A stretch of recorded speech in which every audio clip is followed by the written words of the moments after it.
The human आई। आज पढ़ेंगे हम लोग द ह्यूमन आई। अगर तुम सोच रहे हो कि यह बायोलॉजी का चैप्टर है तो कौनो गलत फैमिली में हो आप। काहे काहे कि इसमें खाली हम लोग ह्यूमन आई ही नहीं पढ़ने वाले हैं। हम लोग जो पहले चैप्टर पढ़े थे ना, रिफ्लेक्शन रिफ्रैक्शन, उसका यूज वगैरह कहाँ कहाँ होता है, कैसे कैसे एप्लीकेशन वगैरह थोड़ा मोड़ा वो सब भी पढ़ने वाले है ना। ह्यूमन आई के बारे में तो पढ़ेंगे ही, आंखों के बारे में तो जानेंगे ही, बाकी सबके बारे में भी जानेंगे। ठीक है, तो ये फिजिक्स का एक पार्ट है, फिजिक्स का चैप्टर है। तो देख लेते हैं हम लोग क्या क्या पढ़ चुके हैं। बायोलॉजी सारा का सारा कंप्लीट हो चुका है हम लोगों का। फिजिक्स भी आज छठा कंप्लीट हो जाएगा, 2 दिन के बाद ये भी कंप्लीट हो जाएगा। ठीक है, अभी बहुत सारे रेलवे का एग्जाम्स वगैरह आ रहा है। साइंस कितना इंपॉर्टेंट आपको पता ही है। साइंस कंप्लीट हो जाएगा उससे पहले आराम से। हिस्ट्री ज्योग्राफी भी शायद ट्राई करूंगा मैं, देखते हैं कितना कंप्लीट होता है। चलो ठीक है, छोड़ो, आज हम लोग पढ़ने वाले हैं ह्यूमन आई। तो बने रहो, लगे रहो, पढ़ते रहो। और क्या, ह्यूमन आई तो पढ़ते हैं। क्या होता है ह्यूमन आई, क्या होता है, आंखें होती है और क्या, उसके बारे में हम लोग को पढ़ना है।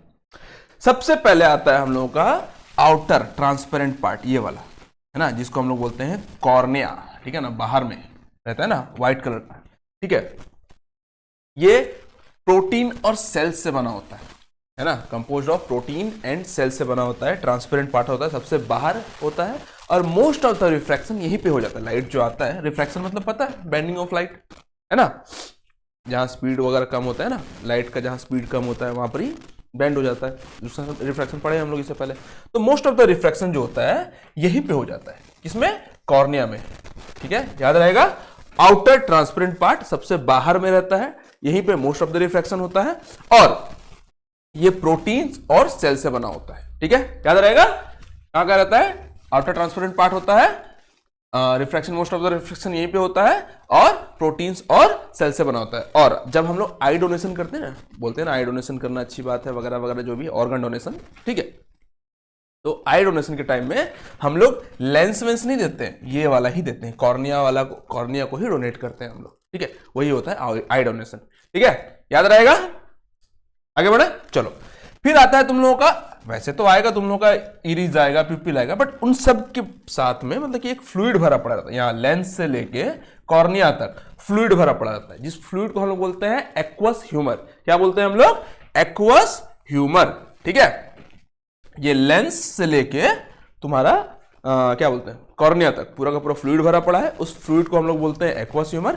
यही है जो आई का प्रेशर को मेंटेन करके रखता है। ठीक है, आई के अंदर जो प्रेशर होता है ना, प्रेशर की वजह से बहुत सारा बीमारी वगैरह भी होता है। ठीक है, दिखाई देना कम हो जाएगा, तुमको डिफरेंट डिफरेंट कलर्स दिखेगा, छोड़ो उसके बारे में बाद में देखेंगे हम लोग। ठीक है, तो ये जो है प्रेशर को मेंटेन करके रखता है, ये फ्लूइड जो है। ठीक है, प्रेशर को मेंटेन करता है, और साथ ही वही प्रेशर जो है नरिशमेंट्स और न्यूट्रिशंस भी प्रोवाइड करता है। ठीक है, याद रहेगा। और प्रेशर को मेजर करने के लिए हम लोग टोनोमीटर का यूज करते हैं। कहां गया, अरे यार कहां गया मैं, सॉरी, कौन सा था, हाँ ये वाला था, लाइट आई।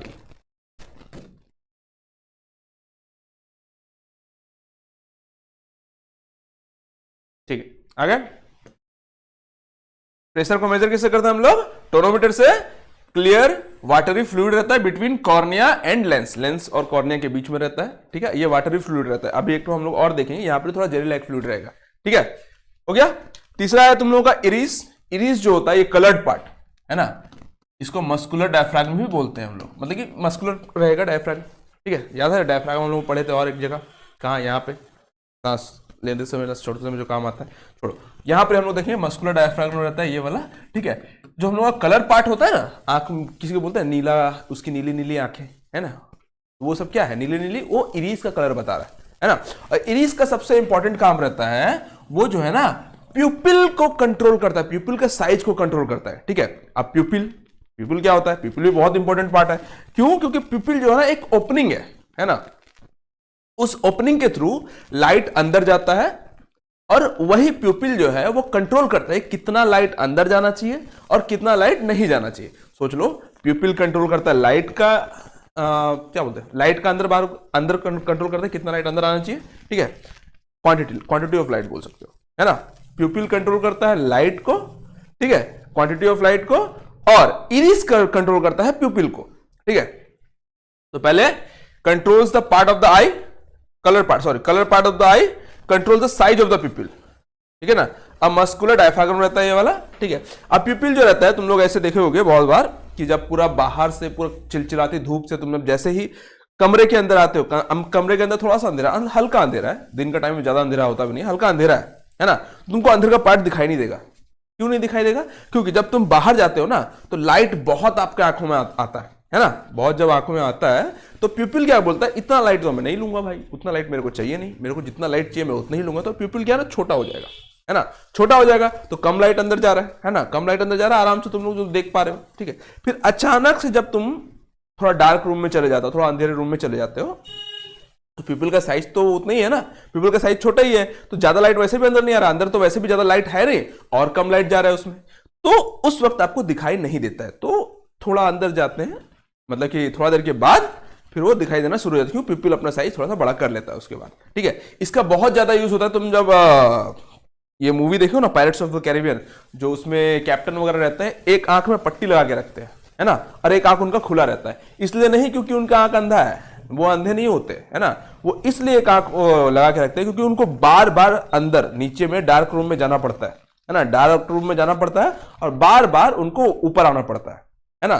तो जब भी वो ऊपर आएंगे तो बहुत ज्यादा सनलाइट रहेगा, बहुत ज्यादा रोशनी रहेगा, और जब नीचे जाएंगे तो बहुत ज्यादा अंधेरा रहेगा। तो उस सडन चेंज के लिए एक ठो को ऑफ रखते हैं, मतलब कि एक ठो को बंद करके रखते हैं, जब वो नीचे जाएंगे ना इसको बंद करेंगे, इससे उनको सारा चीज अच्छे से दिखाई देगा, है ना, इसीलिए। चलो, तो पीपल समझ में आया, ओपनिंग रहता है। चलो आगे बढ़ते हैं हम लोग। इसके बाद आगे तुम लोग आई लेंस, ये वाला है ना, एक कॉन्वेक्स लेंस हमारा, मतलब स्टोन पत्थर का बना रहता है, क्रिस्टल लाइन, ठीक है, क्रिस्टल का बना होता है कॉन्वेक्स लेंस, ठीक है, यहाँ पे लगे, यहाँ के अंदर में लगे रहता है, यहाँ पे, है ना, यही रहता है जो लाइट को, जो लाइट आ रहा है ना रेटिना में फोकस करेगा, है ना, लाइट को रेटिना में फोकस करेगा, रेटिना भी जानेंगे अभी हम लोग, है ना, रेटिना में फोकस करता है। ये कौन सा लेंस होता है? ये एक कॉन्वेक्स लेंस होता है, ठीक है, यही है जो लाइट को फोकस करेगा रेटिना में, और तुम्हारा कॉन्वेक्स लेंस लगा रहता है, कॉन्वेक्स लेंस क्रिस्टलाइन स्ट्रक्चर रहता है, ठीक है ना। Light into the retina, transparent convex lens रहता है, change shape of the nerve, हाँ, और ये अपना शेप चेंज करता है। नॉर्मली हम लोग चश्मा वगैरह पहनते हैं, जो भी पहनते हैं उसमें भी कॉन्वेक्स लेंस लगा रहता है ना, तो वो अपना साइज तो चेंज नहीं कर सकता है, लेकिन हम लोग ह्यूमन है, ह्यूमन के अंदर में जो आई है वो ऐसा बना हुआ है कि वो अपना शेप को चेंज कर सकता है, ताकि वो अपना फोकल लेंथ, कल पढ़े थे हम लोग, फोकल लेंथ को चेंज कर सके। और वो चेंज किसकी वजह से करता है? वो सीलियरी मसल्स के हेल्प से अपना शेप को चेंज करता है, है ना, बड़ा रहेगा, छोटा हो जाएगा, ताकि वो दूर का भी ऑब्जेक्ट को अच्छे से देख सके और पास का ऑब्जेक्ट को भी अच्छे से देख सके, है ना। ठीक है, अब सीलियरी मसल्स, ये है सीलियरी मसल्स, है ना। सीलियरी मसल्स क्या है? ये क्या बोलते हैं इसको, लेंस को पूरा कवर करके रखता है, पकड़ के रखता है और कवर करके रखता है ना। यही है जो लेंस का साइज को इंक्रीज या डिक्रीज करता है, ताकि वो दूर का और पास का चीज को देख सके। दूर का चीज को देखने के लिए भी वो शेप चेंज कर सकता है और पास का देखने के लिए भी शेप चेंज कर सकता है। Adjust the focal length of the lens, surround the lens, ठीक है। सीलियरी मसल्स क्या करता है? लेंस को सराउंड करके रखा है और फोकल लेंथ को वो एडजस्ट करता रहता है, ठीक है। हेल्प्स इन एकोमोडेशन, ठीक है, एकोमोडेशन मतलब क्या? वही है एकोमोडेशन, आगे हम लोग उसके बारे में पढ़ेंगे। एकोमोडेशन मतलब देख सकते हैं पास और दूर का चीज को, ठीक है। फिर आगे तुम लोग का विट्रस ह्यूमर, ये वाला पूरा का पूरा जो यहाँ पे जेली लाइक फ्लूइड जो भरा रहता है ना, उसको हम लोग बोलते हैं विट्रस ह्यूमर, ठीक है। पूरा का पूरा जेली लाइक फ्लूइड भरा रहता है, यही हम लोग को मतलब कि आंखों को, आई बॉल को शेप को मेंटेन करके रखता है। ये पूरा का पूरा आई जो बॉल है इसका शेप को मेंटेन करके रखता है और साथ में उसको नरिशमेंट वगैरह भी प्रोवाइड करता है, ठीक है। Shape of the eye, maintain the shape of the eye और नरिशमेंट भी प्रोवाइड करता है, ठीक है। समझ में आया? आगे बढ़े, चलो आगे बढ़ते हैं हम लोग।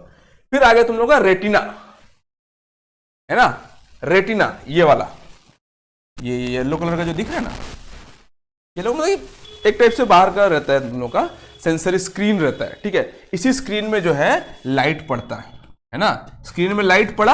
अब इस स्क्रीन में जो है ना बहुत सारे सेल्स होते हैं, सेंसरी सेल्स होते हैं, ठीक है, सेंसरी सेल्स होते हैं जो कि लाइट को इलेक्ट्रिकल सिग्नल या नर्व सिग्नल में कन्वर्ट करते हैं, है ना, कन्वर्ट करेंगे और उससे सिग्नल को ये जो नर्व सेल है ना, नर्व सेल होता है नर्व, हाँ ऑप्टिक नर्व, ठीक है, ऑप्टिक नर्व जो है वो ब्रेन में पहुंचाता है, ठीक है, किसको, इलेक्ट्रिकल सिग्नल को, जो लाइट को कन्वर्ट करता है, लाइट जो आ रहा है लाइट को कन्वर्ट करता है इलेक्ट्रिकल सिग्नल में, कौन, रेटिना में जो नर्व सेल्स होते हैं, है ना, इलेक्ट्रिकल सिग्नल्स को कन्वर्ट करते हैं, सेंसरी सेल्स बोल लो, लाइट सेंसिटिव स्क्रीन बोल लो, सॉरी हाँ नर्व सेल्स, ठीक है, तो वो क्या बोलते हैं तुम लोगों का, ऑप्टिकल नर्व जो है ब्रेन में पहुंचाएगा तुम लोगों का सिग्नल को, ठीक है। और एक चीज याद रखना, रेटिना में दो फोटो रिसेप्टर्स होते हैं, एक रॉड और एक तुम लोगों का कोन, है ना, एक होता है रॉड और एक होता है तुम लोगों का कोन। रॉड फोटो रिसेप्टर्स में तो समझ आ जाओ, तो याद है हम लोग पढ़े थे स्टिमुलस, जो हम लोग अलग अलग सेल्स पढ़े थे, जैसे तुम लोगों का फोटो रिसेप्टर होता है, फोनो रिसेप्टर होता है, फोटो रिसेप्टर जो है लाइट को डिटेक्ट करता है, फोनो रिसेप्टर जो है तुम लोगों का आवाज को डिटेक्ट करता है, साउंड को डिटेक्ट करता है, वैसे तो यहाँ पर जो फोटो रिसेप्टर्स हैं वो है तुम लोगों के रॉड्स एंड कोन्स, बहुत सारे सेल्स होते हैं, छोटे छोटे सेल्स होते हैं, है ना। तो रॉड्स जो होता है ना वो मतलब कि ब्लैक एंड व्हाइट रहता है, ब्लैक एंड व्हाइट कलर्स को डिटेक्ट करता है, vision in dim light and night light. Rod cell जो होता है ब्लैक एंड व्हाइट कलर को डिटेक्ट करता है, और कौन सेल जो होता है वो colour vision and sharp vision, मतलब सिंपल सी बात कलर विजन को डिटेक्ट करता है। बहुत सारे लोगों को सुने होंगे आप लोग, कलर ब्लाइंडनेस वगैरह जो होता है, कलर ब्लाइंडनेस उनको होता है जिनका या तो कौन सेल्स होगा ही नहीं, या तो डैमेज होगा, या बहुत कम होगा, ठीक है, इसके वजह से उनको कलर विजन होता है, तो वो ठीक से देख नहीं पाते हैं। क्यों? क्योंकि उनका कौन सेल्स में प्रॉब्लम होता है, ठीक है, समझ में आया। दो फोटो रिसेप्टर्स होते हैं, एक रॉड्स एक कोन, ठीक है। रॉड क्या करता है, तुम लोग का ब्लैक एंड व्हाइट या फिर डे और नाइट का विजन को कंट्रोल करता है, ठीक है, देखने विजन को कंट्रोल करता है, और ये जो है कलर विजन को कंट्रोल करता है, कोन्स, ठीक है। और एक होता है तुम लोग का ब्लाइंड स्पॉट सेल नहीं है, ठीक है, एक जगह है, यही पूरा जो रेटिना है, रेटिना का एक जगह है, रेटिना का पूरा स्क्रीन जो है, ठीक है, उस एक पॉइंट है जिस पॉइंट से नर्व्स है ना, ऑप्टिक नर्व जो है वो निकला हुआ है, ठीक है, बाहर जा रहा है वहां से, ठीक है, उस पॉइंट में ना कोई भी इमेज फॉर्मेशन नहीं होता, उसी को हम लोग बोलते हैं ब्लाइंड स्पॉट। जितना भी उसमें लाइट डाल लो, जो डाल लो, स्क्रीन डाल लो, जो भी डाल लो, वहां पर ही कोई इमेज फॉर्मेशन नहीं होगा, इसीलिए उसको हम लोग बोलते हैं ब्लाइंड स्पॉट, ठीक है, याद रहेगा। चलो, ऑप्टिक नर्व बता चुका हूं क्या होता है, carries electrical signal from retina to brain, ठीक है, इलेक्ट्रिकल सिग्नल को रेटिना से ब्रेन में वो लेके जाता है। अब लास्ट पार्ट छोटा सा, ये स्क्लेरा होता है, आउटर पार्ट पूरा का पूरा आई बॉल को जो कवर करके रखता है ना एंडिंग में, ठीक है, उसको हम लोग स्क्लेरा बोलते हैं। और रेटिना और स्क्लेरा के बीच में होता है तुम लोगों का कोरोइड्स, है ना, कोरोइड बोल लो, क्या बोलते हैं इसका, मैं तो कोरोइड बोलता, बाकी जिसको जो बोलना है बोले, है ना। इसी में तुम लोगों का ब्लड वेसल्स होता है ना, देख रहे हो रेड कलर का जो ब्लड वेसल्स होता है इसमें प्रेजेंट होता है, ठीक है, हो गया, आगे बढ़े। चलो अब बात देख लेते हैं हम लोग पावर ऑफ एकोमोडेशन, ठीक है, एकोमोडेशन मतलब देख लो ये वाला, ठीक है, जब दूर का पॉइंट को देखना रहेगा, सामने का पॉइंट को देखना रहेगा, कोई सामने का ऑब्जेक्ट हुआ, दूर का ऑब्जेक्ट हुआ, तो उसमें हम लोग पावर ऑफ एकोमोडेशन का यूज करते हैं। तो क्या होता है ये, ability of human eye to change the focal length of its lens so that it can clearly see both near object and far object, मतलब कि सामने का और दूर का दोनों का ऑब्जेक्ट को वो आराम से देख सके, ठीक है। इसीलिए हमारा ह्यूमन का जो आई होता है वो अपना फोकल लेंथ को चेंज करता है, उसे चेंज मतलब कि वही एबिलिटी टू चेंज कोई हम लोग बोलते हैं power of accommodation. This is done by the ciliary muscle, हम लोग ऑलरेडी देख चुके हैं फोकल लेंथ किसे थ्रू चेंज करता है। फोकल लेंथ चेंज करेगा मतलब क्या, तुम लोगों का लेंस का साइज को चेंज करेगा, ठीक है ना, अंदर में जो लेंस रहता है उसका साइज को चेंज करेगा, साइज को चेंज हुआ तो फोकल लेंथ चेंज होगा। अब वो साइज को चेंज कौन करता है, सिलियरी मसल्स, है ना, which change the thickness of the I. Thickness मतलब क्या, चपटा कर देगा तो मोटा हो जाएगा, बड़ा कर देगा तो पतला हो जाएगा, है ना।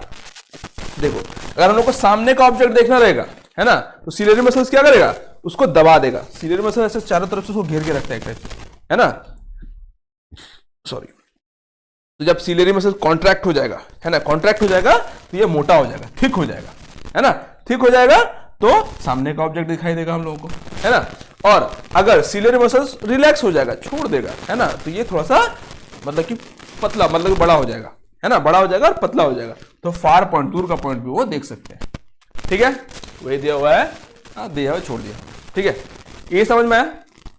जब सिलियरी मसल्स कॉन्ट्रैक्ट हो जाएगा, पूरा दबा देगा इसको, है ना, लेंस को पूरा दबा देगा, तो हम लोग सामने का ऑब्जेक्ट अच्छे से देख पाएंगे, है ना। सामने का ऑब्जेक्ट देखने के लिए क्या चाहिए हम लोगों को, लेंस जो है थोड़ा सा मोटा होना चाहिए, है ना, कॉन्वेक्स लेंस हम लोग देखेंगे आगे वो भी, है ना।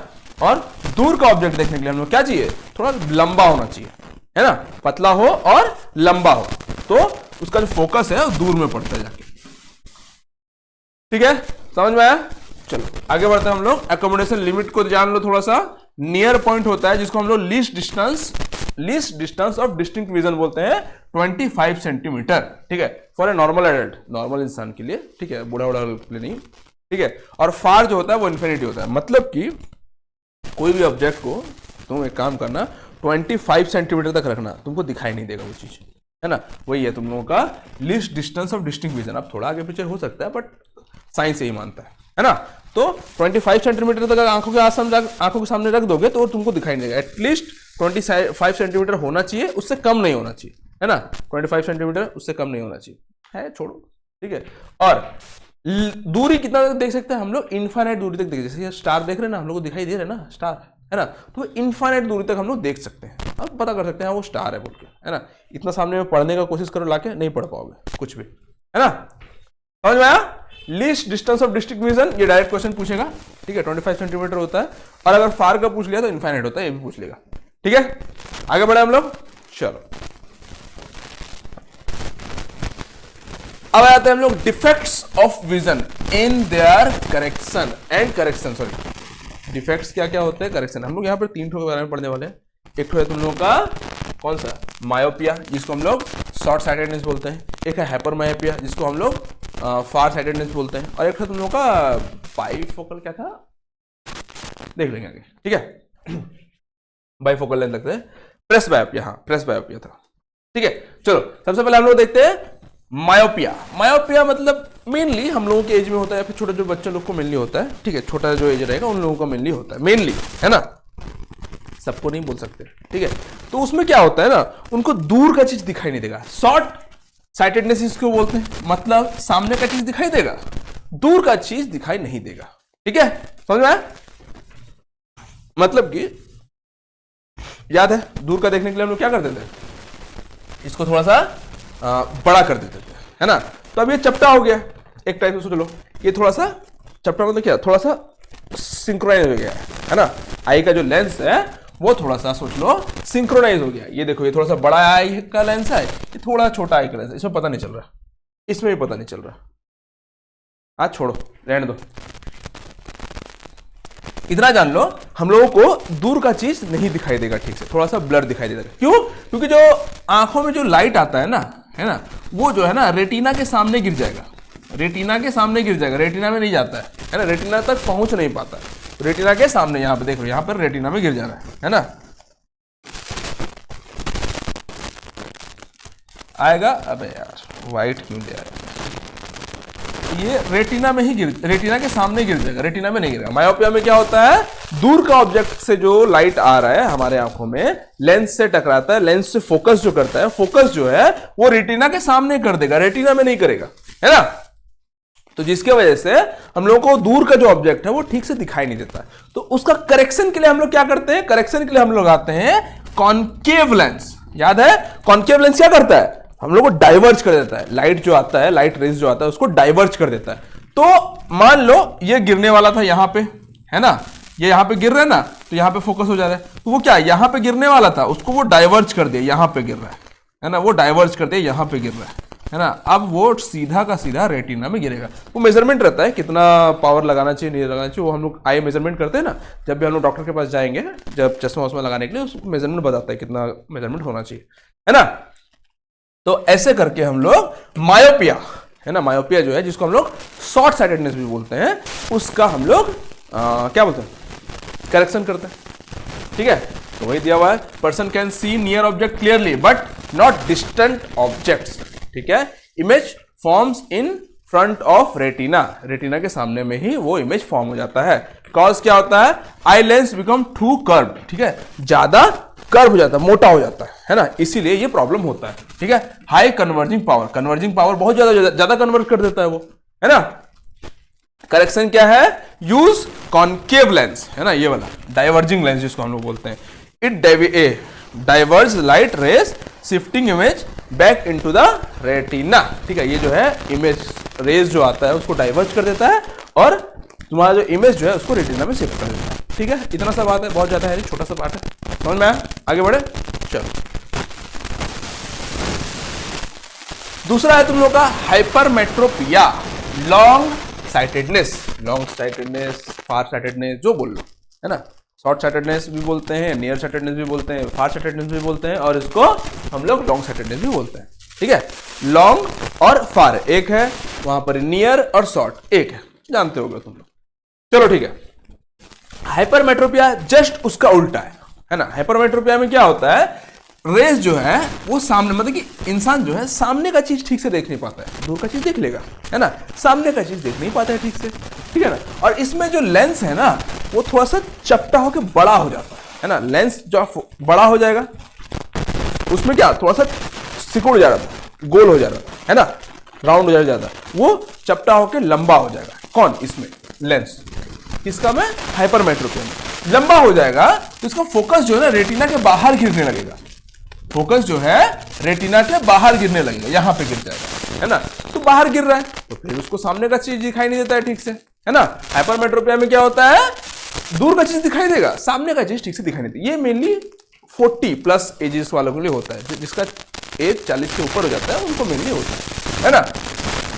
ये बाहर दिखाई देने लगा, अब बाहर दिखाई देने लगा तो इसका करेक्शन क्या है, तो इसके लिए हम लोग क्या करते हैं, सामने एक और कॉन्वेक्स लेंस लगा देते हैं। ठीक है, पावर मेजरमेंट करके और एक पावर मतलब कि कॉन्वेक्स लेंस लगा देता है ऐसे, है ना। अब ये क्या किया, ये पहले ही से और थोड़ा सा फोकस कर दिया, ये तो फोकस करता ही है, ये थोड़ा सा और फोकस कर दिया और थोड़ा सा कन्वर्ज कर दिया, है ना, कन्वर्ज कर दिया तो ये फिर आके लास्ट में रेटिना में गिर जाता है तुम्हारा रेज। ठीक है, तो रेटिना में इमेज फॉर्मेशन होता है। ठीक है, हो जाए। हाइपरमेट्रोपिया क्या होता है, इसको हम लोग लॉन्ग साइटेडनेस भी बोलते हैं। Person can see distance object clearly but not near, दूर का ऑब्जेक्ट को आराम से देख लेता है, सामने का नहीं देख पाता है। Image forms behind the retina, image जो है रेटिना के बाहर में मतलब कि फॉर्म होता है। ठीक है, usually occurs to 40+ age people, mainly हमें पूरा परफेक्ट नहीं होता। ठीक है, अभी तो और ऊपर नीचे होता है, जैसे जैसे हम लोगों का पॉल्यूशन वगैरह बढ़ रहा है, खाने वाने में, खाने पीने में जितना केमिकल्स वगैरह यूज हो रहा है, तो हम लोग और ज़्यादा बीमार वगैरह होते जा रहे हैं। ठीक है, तो इसके लिए कोई गारंटी नहीं दे सकता कितना एज है ना। Usually occurs in 40+ age people. ठीक है, 40+ एज के पीपल का मेनली होता है। ठीक है, causes eye lens become too flat, ज्यादा पतला हो जाता है। ठीक है, लो कन्वर्जिंग पावर, उनका कन्वर्जिंग पावर थोड़ा सा कम हो जाता है। ठीक है, जिसकी वजह से ये प्रॉब्लम होता है। करेक्शन क्या है, यूज कन्वेक्स लेंस। ठीक है, converging lens, convex lens converging lens होता है ना। इट कन्वर्ट्स लाइट रे bright bringing images into the retina, retina में कन्वर्ट होता है। ठीक है, हो गया, आगे बढ़े हम लोग, चलो आगे बढ़ते हैं हम लोग। नेक्स्ट है तुम लोग का प्रेस बायोपिया। ये जो है बूढ़े मतलब कि ओल्ड पीपल लोगों को होता है, मतलब 50+ एज वालों को होता है। ठीक है, इनका क्या होता है ना, ऑब्वियसली पता है, जो जिनका एज बढ़ते जाता है ना, तो उनका जो मसल्स रहता है वो थोड़ा सा वीक हो जाता है ना। स्किन वगैरह थोड़ा सा झुलस जाएंगे, है ना, मतलब कि क्या बोलते हैं इसको, लूज हो जाता है ना। तो वही, तो उनका स्किन वगैरह लूज हो जाएगा, मसल्स वगैरह लूज हो जाएगा, तो अंदर बाहर के साथ साथ अंदर भी सब लूज होना शुरू हो जाता है। तो अंदर जो है आई का लेंस को ना पकड़ के रखता है, क्या दिया हुआ है यहाँ पर, सिलियरी मसल्स है ना। सिलियरी मसल्स जो है, मसल्स है, सिलियरी क्या मसल्स है ना, वो मसल्स जो है आई का लेंस को, ठीक है, पकड़ के रखता है। और वही है जो जब जरूरत पड़ता है उसको मतलब कि खींच के बड़ा कर देगा, और जब जरूरत पड़ता है उसको खींच के मतलब कि दबा के छोटा कर देगा, है ना। कौन करता है ये सिलियरी मसल्स करता है। अब सिलियरी मसल्स के पास पावर ही नहीं बचा, एज हो बढ़ते बढ़ते क्या मसल्स का पावर थोड़ा सा कम हो जाता है, मसल्स ज्यादा ठीक से ग्रो नहीं हो पाता, मसल्स के पास उतना स्ट्रेंथ नहीं होता, है ना। इसकी वजह से उनके पास पावर कम हो जाता है। ठीक है, तो अब पावर कम हो गया, तो अब हम लोग क्या करेंगे, मतलब कि जो एजेड पीपल्स हैं उनका लेंस जो है ना उतना फ्लेक्सिबल नहीं हो पाता, उतना बड़ा छोटा नहीं हो पाता लेंस, है ना, जिसकी वजह से ये बीमारी हो जाता है। ठीक है, क्यों होता है, मसल्स, सिलियरी मसल्स का स्ट्रेंथ, मतलब कि पावर कम हो जाता है, जिसकी वजह से वो लेंस को छोटा और बड़ा नहीं कर पाता है ना। और इसीलिए बोलते हैं लेंस का पावर कम हो जाता है, छोटा बड़ा नहीं कर पाता है लेंस, है ना। प्रेस बायोपिया जिसकी वजह से होता है, मतलब कि छोटा बड़ा नहीं कर पा रहा ना, वो दूर का पास चीज ठीक से देख पा रहा है ना पास का चीज ठीक से देख पा रहा है दोनों एक टाइप से, लेकिन जब उसको दूर देखना पड़ रहा है तो उसका लेंस बड़ा नहीं हो पा रहा है ना। जब पास देखना पड़ रहा है तो लेंस छोटा नहीं हो पा रहा है, वही चीज है। तो क्या करेंगे हम लोग, presbyopia happens in old age, old people. Cause क्या होता है, ciliary muscles becomes weak, ciliary muscle जो है वो थोड़ा सा वीक हो जाता है। लेंस बिकम लेस फ्लेक्सिबल, ठीक है, लेंस ज्यादा फ्लेक्सिबल नहीं हो पाता क्योंकि सिलेरी मसल वीक है।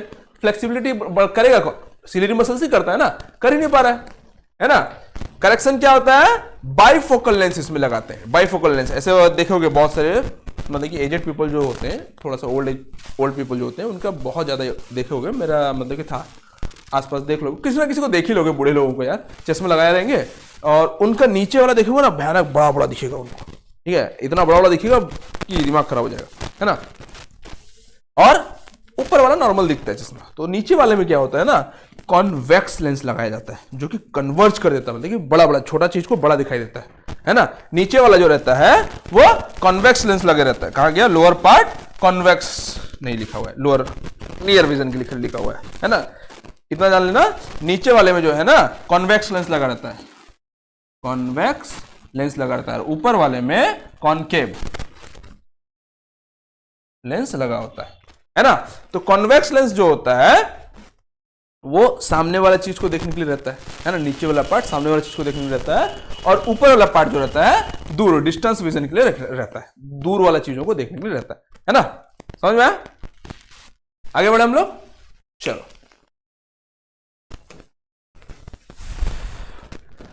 लास्ट है तुम लोगों का कैटरेक्ट, जिसको हम लोग मोतियाबिंद बोलते हैं, है ना। मोतियाबिंद तो बहुत कॉमनली सुने होंगे, ठीक है। इसमें क्या होता है ना, सारा का सारा हम लोग लेंस का ही खेल है। 3 तो हम लोग बीमारी देखे, क्यों, लेंस का प्रॉब्लम है।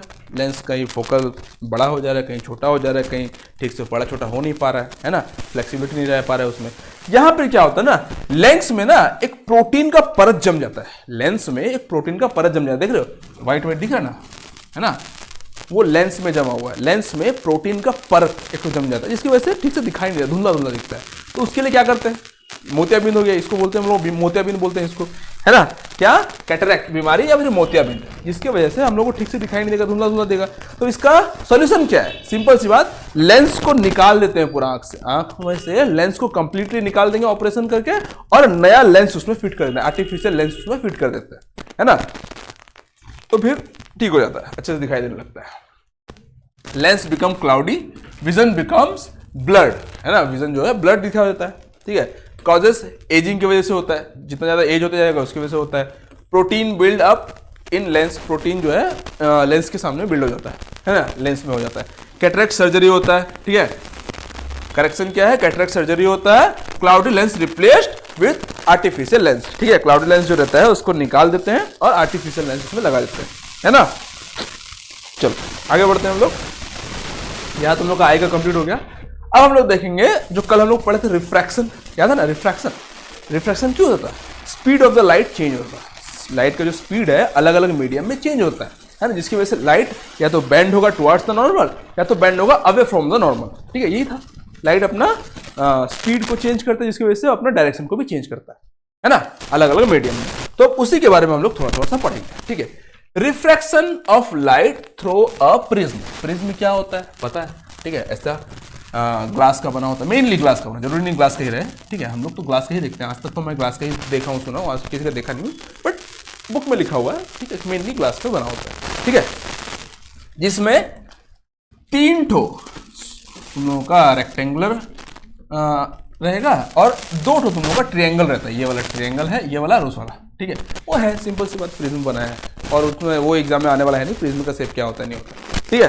फिर भी देख लो एक बार, a transparent refracting body with true triangular face and 3 rectangular face commonly made of glass, ठीक है। ये है प्रिज्म, ठीक है। अब इसी पे हम लोग को सारा एक्सपेरिमेंट वगैरह करना है, काम वगैरह करना है, जो भी करना है इसी पे करना है ना। तो हम लोग इसमें देखेंगे रिफ्रैक्शन कैसे होता है। इसमें 2 टाइप का रिफ्रैक्शन होगा, क्यों, इसमें लाइट जो है ग्लास के अंदर जाता है फिर ग्लास से बाहर जाता है। तो मीडियम दो बार चेंज हो रहा है ना। पहला क्या, एयर से ग्लास में जा रहा है, फिर ग्लास से एयर में जा रहा है, तो मीडियम यहाँ पे दो बार चेंज हो रहा है, तो ऑब्वियसली रिफ्रैक्शन भी कितना, दो बार होगा ना, है ना। याद है हम लोग को रिफ्रैक्शन कब होता है, जब मीडियम चेंज होता है ना। मीडियम रेयरर से डेंसर होगा तो डेंसर से रेयरर होगा, जो भी होगा, तो वहां पे लाइट का जो स्पीड है चेंज होगा और लाइट वहां पे बेंड होगा, या तो अवे फ्रॉम द नॉर्मल या तो टुवर्ड्स द नॉर्मल। ठीक है, तो पहला रिफ्रैक्शन जो होता है तुम लोग का, जब एयर से लाइट का रेस जो है एयर से जा रहा है तुम लोग का ग्लास में, ठीक है, ग्लास में बेंड होता है। अब वो इस तरह बेंड हुआ, क्यों, क्योंकि एयर जो है वो रेयर पार्ट है, ठीक है, वो पतला होता है एयर, ठीक है। अब वो डेंसर में जा रहा है यानी कि ग्लास में जा रहा है, तो वो मोटा है, तो टुवर्ड्स द नॉर्मल होगा, नॉर्मल की तरफ वो तुम लोगों का डिफ्लेक्ट होगा, सॉरी बेंड हो जाएगा, है ना। तो अब नॉर्मल कहां है, देखो इस लाइन का नॉर्मल होगा ये वाला, है ना। अब लाइन ऐसा रहा तो सीधा नॉर्मल रहता है, अब लाइन ऐसा रहा तो उसका 90 डिग्री ही तो नॉर्मल रहता है ना, वही तो उसका नॉर्मल है ना। तो अब ये नॉर्मल है इसका, है ना, तो नॉर्मल इस तरफ है, देखो ये वाला है ना नॉर्मल, तो इसी तरफ लाइट अगर ऐसे जा रहा है तो ऐसे बैंड हो जाएगा, है ना। लाइट अगर ऐसे जा रहा है तो ऐसे करके बैंड हो जाएगा, क्यों, नॉर्मल की तरफ बैंड होने का है, ये ऐसा सीधा ऐसा रहा, नॉर्मल की तरफ बैंड हो गया ये, है ना। बैंड हुआ तो किस तरफ बैंड हुआ, बेस की तरफ, नॉर्मल जो है वो बेस की तरफ जा रहा है ना, जो लाइट जो बैंड हुआ प्रिज्म का बेस की तरफ वो बैंड हो गया, ठीक है। फिर वो सीधा गया, अब यहां पे भी उसका जो साइज है, मतलब कि जो है उसका नॉर्मल ये वाला है ना। अब यहां क्या, डेंसर तो रेयर जा रहा है ना, कांच क्या है, डेंसर मीडियम है, अब वहां जा रहा है वो एयर जो है वो तुम लोगों का रेयर मीडियम है, तो वहां away from the normal, normal से दूर भागेगा वो, है ना, ज्यादा स्पीड में जाएगा वो, तो नॉर्मल से दूर भागेगा, तो ये है तो उसका नॉर्मल, और उससे दूर अगर सीधा जाने का तो ऐसे जाता है ना, लेकिन अब वो नॉर्मल से दूर भागेगा तो ऐसे जाएगा, तो फिर से बेस की तरफ वो मतलब कि फिर से बेस की तरफ वो चला गया, है ना, किसका, प्रिज्म का बेस की तरफ, दोनों बार वो प्रिज्म का बेस की तरफ ही चला गया, है ना। तो ये है तुम लोग का रिफ्रैक्शन इन प्रिज्म, ठीक है, रिफ्रैक्शन थ्रू प्रिज्म हम लोग देख रहे थे, ठीक है। इट अंडरगो टू रिफ्रैक्शन, दो ठो रिफ्रैक्शन होता है यहाँ पे, ठीक है। फर्स्ट रिफ्रैक्शन में क्या होता है तुम लोगों का, light bends toward the normal when air to glass, ठीक है, लाइट्स जो है नॉर्मल की तरफ बेंड हो जाएगा जब एयर से ग्लास में वो एंटर करेगा, है ना। लाइट जो है एयर से जब ग्लास में एंटर करेगा तो वो बेंड कर जाएगा, कहां पे, तुम लोग का टुवर्ड्स द नॉर्मल बोलो, और वही the ray bends towards the base of the prism, ये नॉर्मल की तरफ हुआ तो हम लोग देख रहे हैं बेस की तरफ ही हुआ, है ना, समझ में आया। फिर सेकंड वाले में light bends away from the normal when glass से एयर में जब जा रहा है, ठीक है, जब ग्लास से एयर में जब लाइट ट्रैवल कर रहा है तो नॉर्मल के दूर जा रहा है, नॉर्मल से दूर जा रहा है, जो वो भी हम लोग देखे कि टुवर्ड्स द बेस, है ना, there ray bends again towards the base, ये प्रोसेस है, ठीक है, याद रहेगा। आगे बढ़े हम लोग, तो याद करने जैसे कुछ नहीं, समझने वाला है, है ना। ऑलरेडी हम लोग रिफ्रैक्शन जानते हैं, कैसे जाता है, कहाँ जाता है, रेयर से डेंसर में जाता है, फिर वो नॉर्मल की तरफ जाता है, नॉर्मल से दूर जाता है, वो सब हम लोग ऑलरेडी जानते हैं, तो इसको हम लोग तुम लोग खुद से भी कर सकते हो, ठीक है। आगे बढ़े हम लोग, इसके बाद तुम लोगों का याद करने वाला चीज है ये वाला, effect of refraction through a prism. अब रिफ्रैक्शन के थ्रू जो इफेक्ट होता है वो हम लोगों को देखना है, ठीक है। वहां तो हम लोग देखे लाइट जा रहा है, वो कर रहा है, ठीक है, बेंड हो रहा है, नॉर्मल की तरफ बेंड हो रहा है, बेस की तरफ बेंड हो रहा है, बट अब लाइट जो है ना क्या, एक एनर्जी है ना। अब व्हाइट लाइट जब हम लोग देखे, सन से जो व्हाइट लाइट आता है, सन से बोला चीज से व्हाइट लाइट जो अगर है ना, व्हाइट लाइट के पास ना, लाइट क्या एक एनर्जी है, अब उसमें भी डिफरेंट एनर्जीज के तुम लोगों का कलर्स रहते हैं, है ना, जैसे कि विवग्योर है ना, ये वायलेट का एनर्जी अलग होगा, रेड का एनर्जी अलग होगा। एनर्जी का फॉर्मूला हम लोग को पता है, क्या था, एच म्यू, है ना, फ्रीक्वेंसी। अब फ्रीक्वेंसी क्या होता है तुम लोगों का, सी बाय लैम्बडा, है ना। एनर्जी हम लोग देखे थे, अच्छा यहां पे लिखा हूं मैं, सॉरी इससे पहले नहीं देखे थे, यहीं पे देख रहे हैं, ठीक है। ये होता है एच म्यू, और एच म्यू का मतलब होता है, म्यू क्या है ये है तुम लोगों का फ्रीक्वेंसी, और फ्रीक्वेंसी का मतलब था सी बाय लैम्बडा, एच जो है प्लैंक कांस्टेंट है। तो उतना डिटेल में मत जाओ, इतना जान लो कि एनर्जी जो है ना, फ्रीक्वेंसी और तुम लोगों का वेवलेंथ दोनों से कनेक्टेड है ना। जैसे जैसे फ्रीक्वेंसी बढ़ता है एनर्जी बढ़ता है, जैसे जैसे वेवलेंथ बढ़ता है एनर्जी घटता है ना। तो मैं जब भी तुम लोगों को एनर्जी बोलूं, कंफ्यूज होने की जरूरत नहीं है, मैं एनर्जी बोलूं या वेवलेंथ बोलूं या फ्रीक्वेंसी बोलूं, खाली इतना जानना, वो अप डाउन से मतलब कि एनर्जी बढ़ता है तो फ्रीक्वेंसी बढ़ेगा, तो हम लोग बताएंगे किसका किसका रेस ज्यादा होना चाहिए, कम होना चाहिए, स्पीड कितना होना चाहिए, कितना बैंड होना चाहिए, वो सब चीज हम लोग देखेंगे एनर्जी और फ्रीक्वेंसी और वेवलेंथ के अकॉर्डिंग। ठीक है, किसी एक चीज को भी पकड़ दो तुम लोग सारा बना दोगे। ठीक है, बस उन तीनों को रिलेट कर लेना ऐसे, है ना। ये देखो फ्रीक्वेंसी ऐसे भी कर सकते हो, energy directly proportional to frequency directly proportional inversely proportional to तुम लोगों का वेवलेंथ, ऐसे तुम लोग अपना ब्रेन में डाल लो। ये होता है रियल में, ऐसे ही होता है ना। इन सब के बीच में कांस्टेंट क्या है, एच, जो कि एक तो प्लैंक्स कांस्टेंट है ना, इसको जान लो खाली। ठीक है, ये ब्रेन में फिट हो गया। अब मैं बताता हूं तुम लोगों को किसका किसका एनर्जी ज्यादा होता है, किसका कम होता है, क्यों, कितना ज्यादा बैंड होता है, कहां से जाता है, कैसा होता है, हर चीज। ठीक है, तो अब सबसे पहले जब हम लोग व्हाइट कलर का लाइट है ना, व्हाइट ले लेता हूं, कहां गया, व्हाइट लाइट जो है तुम लोग जब हम लोग प्रिज्म में डालेंगे, है ना, तो प्रिज्म क्या करता है, स्कैटरिंग बोलते हैं इसको, है ना, सॉरी स्पेक्ट्रम बोलते हैं। ठीक है, स्पेक्ट्रम। ठीक है, व्हाइट लाइट क्या काम रहता है, मतलब कि प्रिज्म जो रहता है ना, स्पेक्ट्रम बोलो या फिर जो भी बोलो, मतलब कि स्कैटर कर देता है, अलग अलग एनर्जी जिसका इसका अलग अलग एनर्जी रहता है उसको अलग अलग कर देता है। ठीक है, तो क्या करता है, वायलेट का देखा एनर्जी बहुत ज्यादा है ना, वायलेट कलर का एनर्जी बहुत ज्यादा है, तो उसको सबसे ज्यादा बैंड कर दिया, है ना। वायलेट का एनर्जी बहुत ज्यादा था तो उसको ज्यादा बैंड कर दिया। ठीक है, फिर देखा कि उससे विबग्योर, इंडिगो का एनर्जी थोड़ा सा कम है तो उसको थोड़ा सा कम बैंड किया, फिर ब्लू का और थोड़ा सा कम है और बैंड किया। ऐसे करते करते करते करते करते देखा रेड का एनर्जी बहुत ज्यादा कम है, इन सब से सबसे कम रेड का एनर्जी है ना। रेड का एनर्जी कम है, फ्रीक्वेंसी कम है, वेवलेंथ सबसे ज्यादा होगा। इनवर्सली प्रोपोर्शनल हम लोग देखे थे तीनों को, है ना। तो ऐसे करके वो 7 अलग अलग कलर्स में डिवाइड कर दिया। बचपन से पढ़ते हो गए विबग्योर, है ना। अगर इंग्लिश मीडियम में थे तो विबग्योर पढ़े हो गए, हिंदी मीडियम में तो बैगनी हपीनाला बोलते थे। मैं तो पढ़ा था बचपन में, उड़िया मीडियम में भी मैं पढ़ चुका हूँ। ठीक है, इसको हम लोग बाघोनिसो हानाला ऐसा कुछ नाम था, है ना। तो क्या होता है विबग्योर, मतलब violet, indigo, blue, green, yellow, orange और रेड, यही तो है ना 7 कलर्स, 7 कलर्स। रेनबो में भी यही 7 कलर हम लोग देखते हैं। आगे हम लोग देखेंगे रेनबो फॉर्मेशन भी कैसे होता है ना। तो ये समझ में आया, डेविएशन ऑफ लाइट कैसे होता है, अलग अलग फ्रीक्वेंसीज का, अलग अलग एनर्जीज का, अलग अलग वेवलेंथ का, तीनों एक दूसरे से कनेक्टेड है। कैसे कनेक्टेड है मैं बता चुका हूं। ठीक है, तो इसी के लिए अलग अलग एनर्जी के अकॉर्डिंग वो अलग अलग लेयर्स में डिवाइड हो जाते हैं। ठीक है, इस डिवीजन को हम लोग बोलते हैं dispersion. White light split into 7 colours, जिसको हम लोग बोलते हैं डिस्पर्सन। ठीक है, अब क्यों होते हैं, कैसे होते हैं वो बताता तुम लोग स्पेक्ट्रम। ठीक है, ये जो है 7 कलर में जो डिवाइड हुआ स्पेक्ट्रम। स्पेक्ट्रम मतलब सिंपली एनर्जी का सेपरेशन को हम लोग बोलते हैं स्पेक्ट्रम। एनर्जी ही नहीं, बहुत सारा और भी चीज होता है, जैसे हम लोग इलेक्ट्रोमैग्नेटिक वेव में वगैरह पढ़ेंगे आगे जाके, है ना। तो ये तुम लोग का है नहीं, उतना ज्यादा डीपली जाने की जरूरत है नहीं। ठीक है, वो 12th में 11th-12th में वो सब पढ़ते हैं हम लोग।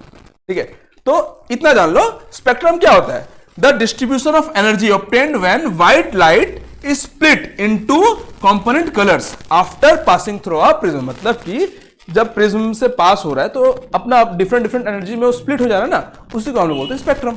ठीक है, और इस स्प्लिटिंग का प्रोसेस को, मतलब ये 7 कलर में जो है ना, 7 कलर्स में डिवाइड हुआ है, कलर्स में जो डिवाइड हुआ है उसको हम लोग बोलते हैं डिस्पर्सन। ठीक है ना, और एनर्जी का स्प्लिटिंग को हम लोग बोलते हैं स्कैटरिंग। ठीक है, स्कैटरिंग का और भी बहुत सारा मीनिंग है ना। स्प्लिटिंग मेन नहीं, उसका काम है स्प्लिटिंग करना। ठीक है, बट कलर का स्प्लिटिंग अगर हुआ तो हम लोग उसको बोलेंगे डिस्पर्सन।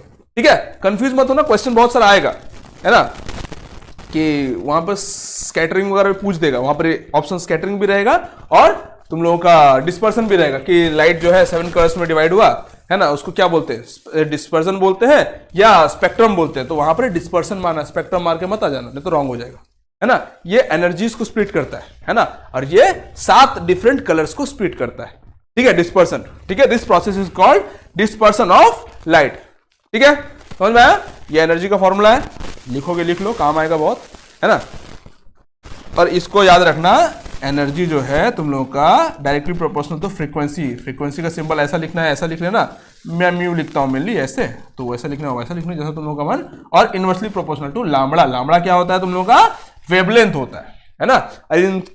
ऑब्वियसली प्रोपोर्शनलिटी हटाने के लिए कांस्टेंट जरूरत पड़ता है ना, वो कांस्टेंट क्या है, एच, जिसको हम लोग प्लैंक्स कांस्टेंट बोलते हैं, ठीक है। ये तुम लोग का 12th में इसमें नहीं आएगा तुम लोगों का, बट कोई गारंटी नहीं है, एसएससी का कुछ भी पूछ देता है वो।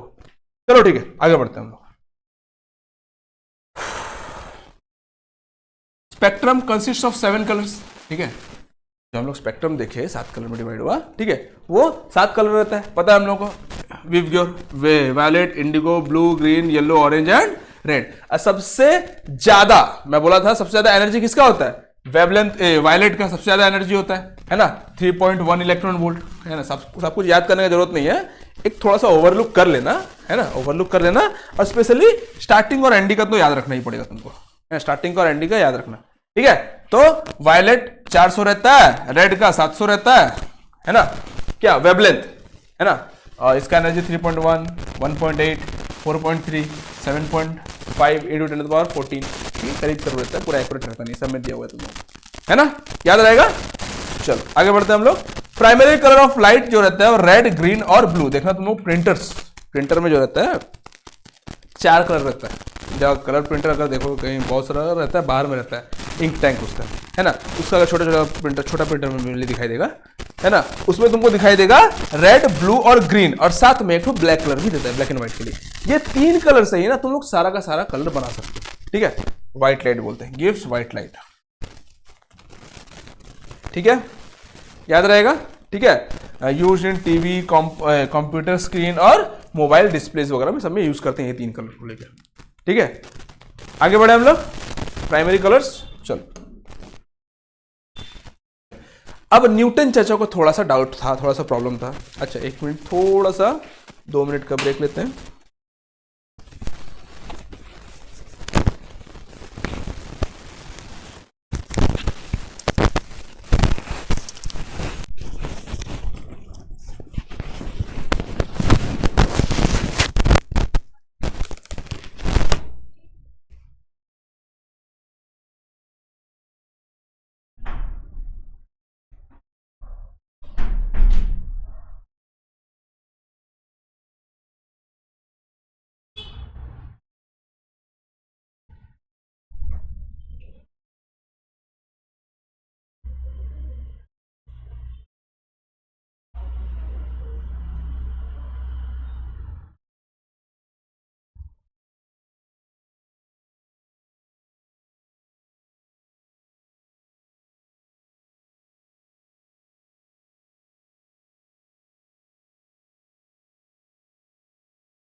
देखो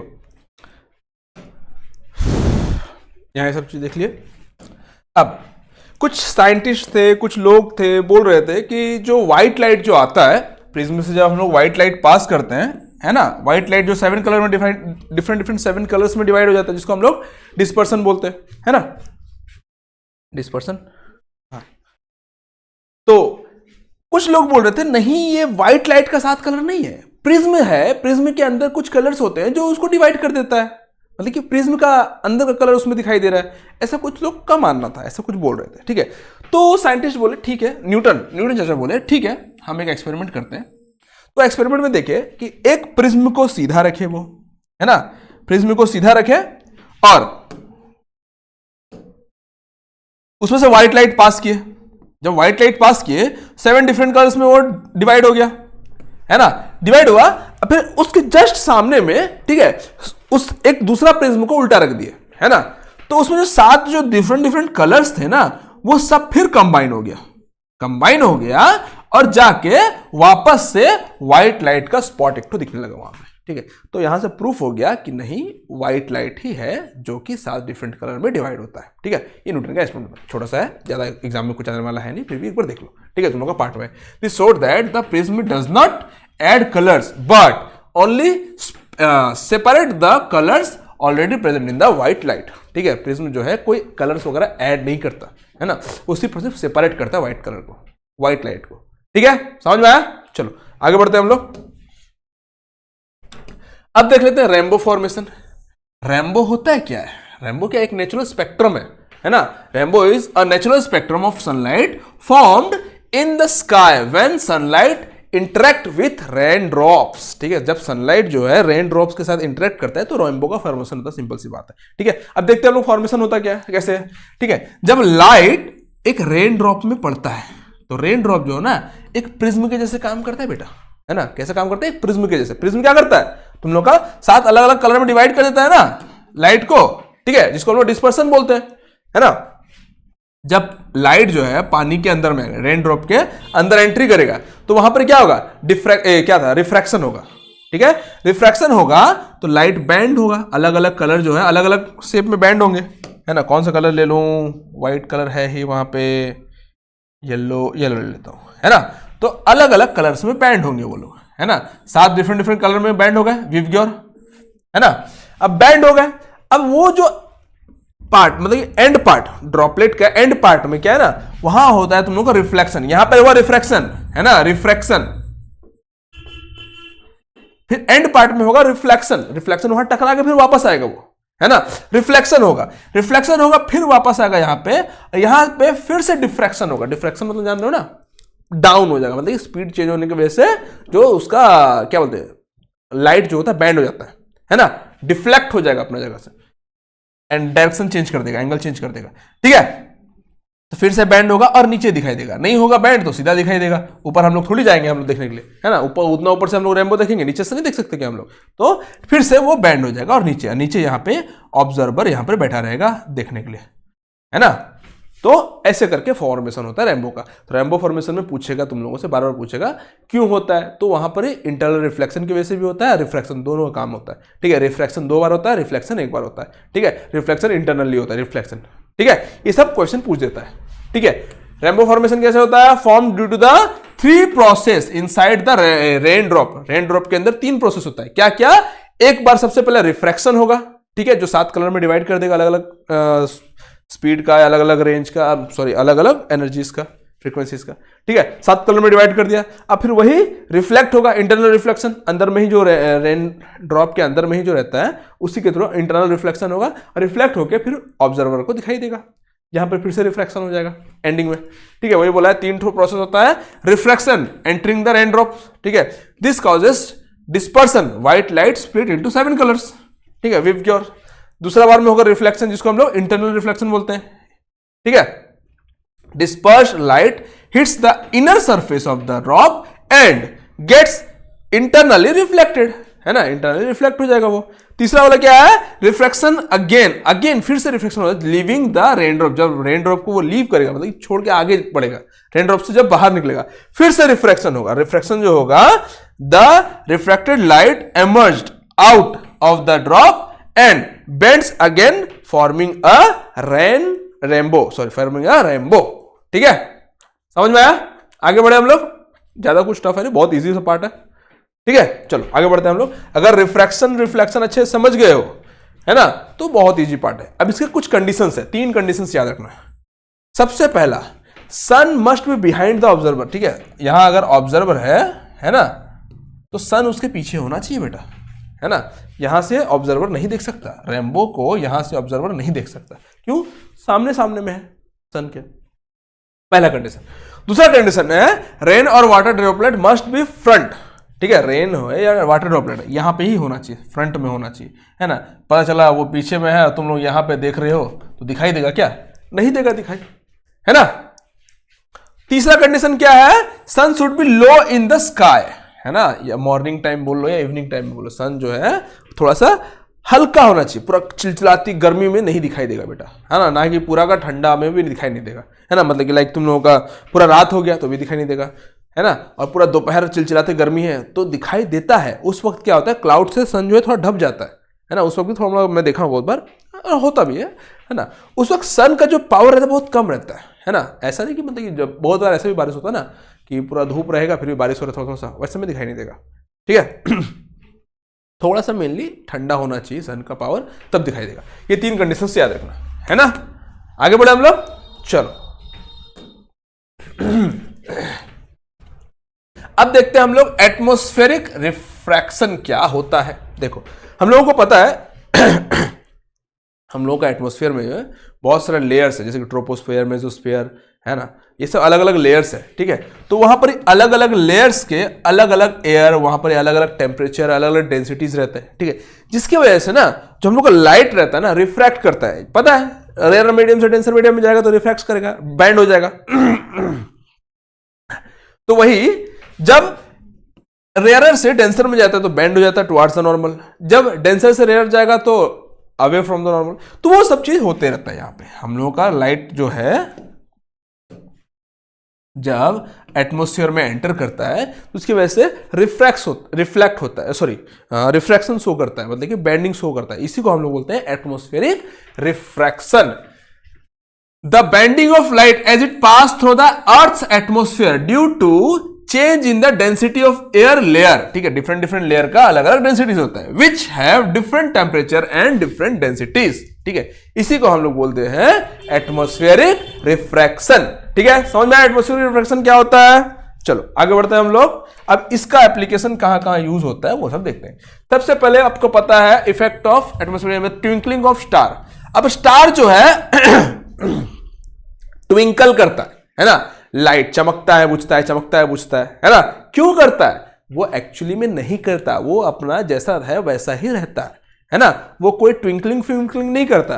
बट जब लाइट से जो लाइट रे आता है ना, अब ऑब्वियसली लाइट आ रहे तो उसकी भी अलग अलग फ्रीक्वेंसी होंगे ना, है ना, तो फिर यहां पर ये हम लोग का एटमॉस्फेरिक लेयर है ना, हम लोग का जब एटमॉस्फेयर में देख रहे हो ये आउटर स्पेस है, आउटर स्पेस में कोई लेयर वेयर कुछ नहीं है, सिंपल से वैक्यूम है, आ रहा नॉर्मल।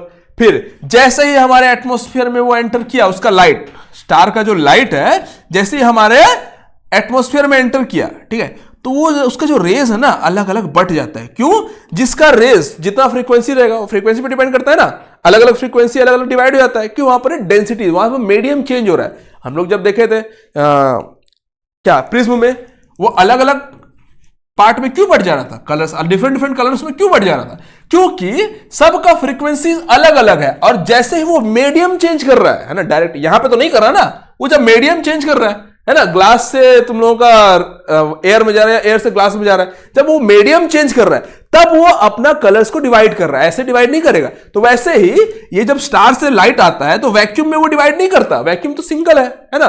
बट जब वो हम लोग का एटमॉस्फेयर में आता है, एंटर करता है, एटमॉस्फेयर में क्या अलग अलग डेंसिटीज के एयर्स होते हैं, है ना, अलग अलग डेंसिटीज के एयर होते हैं, तो वहां डेंसिटीज की वजह से वो अलग अलग पार्ट में डिवाइड हो जाते हैं, है ना, उनका अलग अलग फ्रीक्वेंसी का जो एनर्जी का, लाइट का एनर्जी रहता है वो अलग अलग पार्ट में डिवाइड हो जाएंगे। अब डिवाइड हो जाएंगे, कभी इसका दिखेगा, कभी इसका दिखेगा, कभी इसका दिखेगा, कभी इसका दिखेगा, ऐसे ऐसे करके अलग अलग दिखाई देता है, जिसकी वजह से हम लोग को लगता है, ठीक है, कभी मान लो इधर का लाइट पहले पड़ गया, फिर उधर का लाइट बाद में पड़ा, फिर उधर का लाइट पहले इधर से पड़ गया, इस टाइप से हम लोग को लगता है कि ये क्या बोलते हैं, तारा जो है वो चमक रहा है, टिमटिमा रहा है ना, इसीलिए हम लोगों को लगता है ये चीज। तो क्यों होता है ये, stars appear to twinkle because of atmospheric refraction, ठीक है, एटमॉस्फेरिक रिफ्रैक्शन, समझ में आया। आगे बढ़े, चलो प्लैनेट डू नॉट ट्विंकल, क्यों भाई, क्यों नहीं करता, है ना, वो भी तो उस एटमॉस्फेयर में आ रहा है ना, वो भी तो एटमॉस्फेयर में आ रहा है। बट एक्चुअली प्लैनेट जो रहता है ना बहुत नजदीक रहता है ना। डायरेक्ट आंसर अगर पूछो तो प्लैनेट जो है बहुत सामने रहता है ना, उससे ज्यादा नहीं पूछेगा। फिर भी देख लो, प्लैनेट जो रहेगा बहुत सामने रहेगा, तो उसका मान लो यहां अगर 10,000 आ रहा है तो यहां पर ही 1,00,000 आएगा। 10,000 रेज यहां से आ रहा है तो यहां पर ही 1,00,000 रेज आएंगे, है ना। 1,00,000 रेज आएंगे तो कुछ कुछ इधर उधर चले जाएंगे, बट मोस्टली सबका सब सीधा आ जाएंगे। मतलब सीधा मतलब क्या, ये आ रहे हैं इधर से, है ना। अब हम लोगों को ये डिफरेंट कलर का तो नहीं दिखेगा ना, सामने है ना, इसका बहुत सारा रेज आ रहा है, मेरे आंखों में चला जा रहा है, शायद एक आंख को इधर से छिटक जाता होगा, है ना। बट स्टार में क्या कर रहे थे, है ना, स्टार में क्या कर रहे थे, सबका सब बहुत सारा रेज आए, है ना, बहुत सारा रेज आए तो कुछ ही आंखों में आए, कुछ आंखों में आए, कुछ बाहर चले गए, ठीक है। फिर जो बाहर गए फिर वो कुछ आए, फिर वो बाहर चले गए, है ना। तो ऐसे करके अगर यहां से 10,000 रेज आ रहा है तो एक बार में 1,000, एक बार में 500, एक बार में 2,000, ऐसे ही रेज आंखों में आ रहे थे। बट यहां पे जो था, यहां पे 1,00,000 रेज आ रहे हैं, है ना, 1,00,000 रेज आ रहे हैं, तो एक बार में करीब करीब 70,000 80,000 रेज आंखों में पड़े।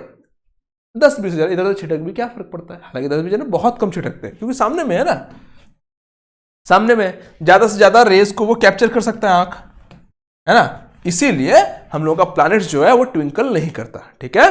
तो क्या बोलोगे, planet do not twinkle because they are much closer to earth than star, earth से बहुत ज्यादा नजदीक होता है स्टार के अकॉर्डिंग, ठीक है। इसीलिए हम लोगों का प्लैनेट जो है वो ट्विंकल नहीं करते और अर्थ स्टार जो है वो ट्विंकल करते हैं, ठीक है। आगे बढ़ते हैं हम लोग। अपेरेंट पोजिशन ऑफ ऑब्जेक्ट, देखो अब इसी एटमॉस्फेरिक रिफ्लेक्शन की वजह से बहुत सारे ऑब्जेक्ट जो है दूर दूर वाले, सामने वाले नहीं, ठीक है, दूर दूर वाले, ठीक है, वो जिस पोजीशन में होते हैं उससे पहले हम लोगों को दिखाई दे देते हैं, है ना।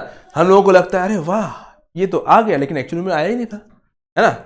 ये होता है मेनली सनराइजिंग के तरफ, सनराइजिंग के टाइम में स्टार का पोजीशन के ऊपर देखते हैं हम। देखो जैसे कि हम लोगों का क्या होता है, ये सन है ना, ये हराइजन के ऊपर आएगा तभी दिखाई देता है बेटा, सन जो है हराइजन हम लोग को सीधा आएगा तभी वो दिखाई देगा, नीचे रहेगा तो कैसे दिखाई देगा, दिखाई नहीं देगा, वो अर्थ से ढपा रहेगा, ठीक है। सन जो है मान लो जब इधर आ जाता है ना, इधर आया, है ना, अब उसका लाइट पड़ना चाहिए ऐसा, है ना, चलो ठीक है, ऐसा नहीं, वो ट्रायंगल में जाता है, लाइट पड़ना चाहिए ऐसा, है ना, यहां पे जाना चाहिए, दिख रहा है, लाइट जाना चाहिए ऐसे सीधा, है ना। फिर से अच्छे से बना देता हूं मैं, डिफरेंट कलर में ले लेते हैं थोड़ा सा। सन अगर यहां पे है, उसका लाइट जो है वो सीधा ऐसे जाना चाहिए, है ना, हम लोगों को दिखाई नहीं देगा बेटा, वो सीधा ऐसे जाना चाहिए, है ना, जाना चाहिए, बट ऐसा जाता नहीं है। क्यों? क्योंकि हम लोगों को पता है लाइट जो है वो रेयरर से डेंसर में जाता है तो बैंड हो जाता है ना। तो यहां पर से क्या होता है ना, लाइट ऐसे किया, अब ये एटमॉस्फेरिक में आया, एटमॉस्फेयर में क्या होता है, हवा आता है, पहले तो वैक्यूम है ना, एटमॉस्फेयर में आने से पहले वैक्यूम है, पूरा खाली है, वो खुला दौड़ेगा लाइट तुम लोगों का। फिर उसके बाद जैसे ही तुम लोगों का एयर यहां पे आया तो वहां अलग अलग डेंसिटीज रहता है ना, थोड़ा डेंसर मीडियम आ जाता है, तो रेयर से डेंसर में पहुंचा, तो डेंसर में पहुंचा जैसे ही तो वो थोड़ा सा बैंड हो जाएगा, है ना, बैंड हो जाएगा, तो बैंड हम लोग को दिखाई दे दिया, हम लोग को दिखाई दिया मतलब क्या, हम लोग सोचेंगे होराइजन के ऊपर में है, हम लोग को दिखाई दे रहा है ना। तो वही एक्चुअली में वो यहां ही रहता है, ऐसे दिखना चाहिए, अगर यहां रहेगा तो ही वो ऐसे सीधा दिखेगा, और हम लोगों को लगता है कि सीधा ऐसा ही है। हम लोग अगर ऐसे सन को देख रहे हैं, हम लोग को सीधा दिखाई दे रहा है, सन वहां पे है, लेकिन एक्चुअली में सन वहां पे नहीं है, सन वहां पे है ना, वहां पे है, लेकिन हम लोग को दिखाई वहां देता है। ऐसे ही होता है मिराज का फॉर्मेशन, टाइप से ये भी एक टाइप से मिराज ही है ना, जो एक्चुअली में है नहीं बट हम लोग को दिखाई दे रहा है थोड़ा दूर में है ना। समझ में आया? सन कैसे दिखाई देता है, जब सन से आने वाला लाइट हमारे एटमॉस्फेयर में आता है तो वो बैंड हो जाता है, तो हम लोग को दिखाई दे रहा है, लेकिन हम लोगों का नजर सीधा जाता है, वो ऐसे करके नहीं देखता है ना, वो ऐसे करके नहीं देखेगा हाँ पृथ्वी से नीचे में सन है, अर्थ के नीचे में सन है, वो ऐसे देखता है सीधा, तो उसको सीधा हराइजन के ऊपर में दिखाई देता है। हराइजन क्या होता है, सोच लो तुम्हारे बराबर में होता है, अर्थ के बराबर में होता है, जिसके ऊपर आने से ही हम लोग को सन दिखाई देता है, ना तो नहीं दिखाई देगा, ठीक है। समझ में आया क्या होता है तुम लोगों का, ठीक है। Due to atmospheric refraction the position of object appears slightly shifted from their actual position, थोड़ा appear होता है, एक्चुअली में शिफ्ट नहीं होता है, appear करता है कि थोड़ा सा शिफ्ट हो गया है ना। तो हम लोगों को लगता है कि थोड़ा सा पोजीशन शिफ्ट हो गया, है ना। This is why we see the sun 2 minutes earlier at sunrise and 2 minutes later at sunset. इसी की वजह से हम लोगों को सन जो है जब राइज करता है उसे 2 मिनट पहले ही दिखाई दे देता है, और जब सन सेट होता है, ठीक है, सब जब सन उगता है डूबता है, ठीक है ना, 2 मिनट बाद तक हम लोग को दिखाई देता रहता है। ठीक है, समझ में आया? चलो, also star appear slightly higher in the sky. ठीक है, इसी की वजह से तुम लोगों का स्टार भी जो है थोड़ा सा अपना पोजीशन से चेंज दिखता है, बस इतना से ही है। ठीक है, समझ में आया? आगे बढ़े हम लोग, चलो आगे बढ़ते हैं। ये है मिराज का फॉर्मेशन। मिराज में भी सेम है ना। जब हवा बहुत गर्म होता है यानी कि वो पतला हो जाता है ना, और जहां रहता है मोटा रहता है ना, जिसके वजह से हम लोगों को इधर का जो लाइट है, यहाँ का जो लाइट यहाँ सीधा जाना चाहिए बेटा, है ना, लेकिन वो नीचे आता है ना, और यहाँ डेंसर कूलर एरिया, यहाँ पर कूलर है, लाइट यहाँ से है, यहाँ पर गर्म हवा है ना, गर्म हवा है मान लो, ये अपना आराम से लाइट ऐसे देना चाहिए, है ना। गर्म हवा है यानी कि पतला है, गर्म हवा है यानी कि पतला है ना। गर्म हवा में क्या होता है, जहां पर देखना तुम नॉर्मल कोई भी वाटर रख लो ना, उसके नीचे में गर्म दे दो, हीट दे दो, गर्म हो जाएगा, तो क्या हो जाएगा, उसका वेपर्स में बनने लगेगा, वो पतला होने लगेगा। पतला होने लगता है ना, ऊपर में वेपर्स भूनने लगते हैं, वो पतला ही है ना, पार्टिकल्स डिवाइड होने लगते हैं तो पतला हो जाता है। तो जहां पर हीट ज्यादा होता है वहां पर एयर पतला होता है ना, पतला होता है तो आराम से सीधा जाना चाहिए, है ना, जाना चाहिए। लेकिन पतला होने की वजह से यहां तो पतला है बट यहां तो मोटा है ना, तो वो थोड़ा सा ऐसे बैंड हो जाता है ना।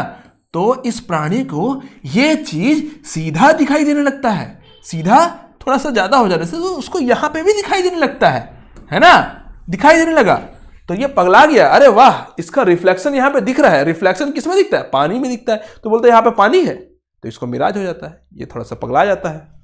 समझ में आया कैसे होता है? नहीं आया फिर से एक बार बता दे रहा हूं, हालांकि समझने लायक है, समझ जाओगे तो इसको याद करने की जरूरत नहीं पड़ेगा। ठीक है, ये रिफ्रैक्शन की वजह से होता है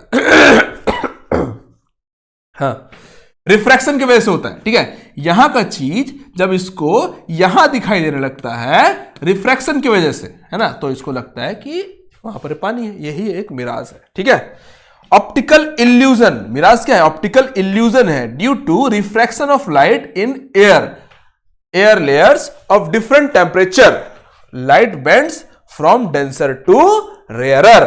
ठीक है, लाइट जो है कूलर से हॉट की तरफ बेंड हो जाता है टू रेयरर मीडियम, डेंसर हाँ कूल है। ठीक है, समझ में आया? आगे बढ़े हम लोग, चलो अब थोड़ा सा हम लोग देख लेते हैं स्कैटरिंग ऑफ लाइट।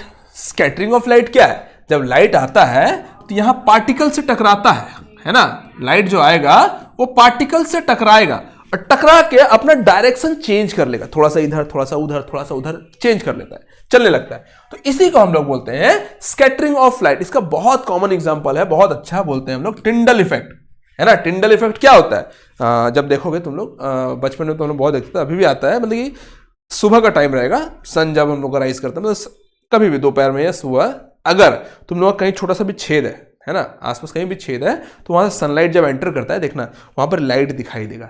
लाइट के जगह में क्या दिखाई देता है, लाइट तो दिखाई देता ही है ना, हम लोग को लगता है वो लाइट है और एक्चुअली में लाइट ही होता है ना, बट उसमें बहुत छोटे छोटे पार्टिकल्स घूमते फिरते दिखाई देते हैं, है ना, वही तो है टिंडल इफेक्ट, है ना। लाइट का पाथ दिखाई देता है, तुम लोग बोलते हैं, है ना।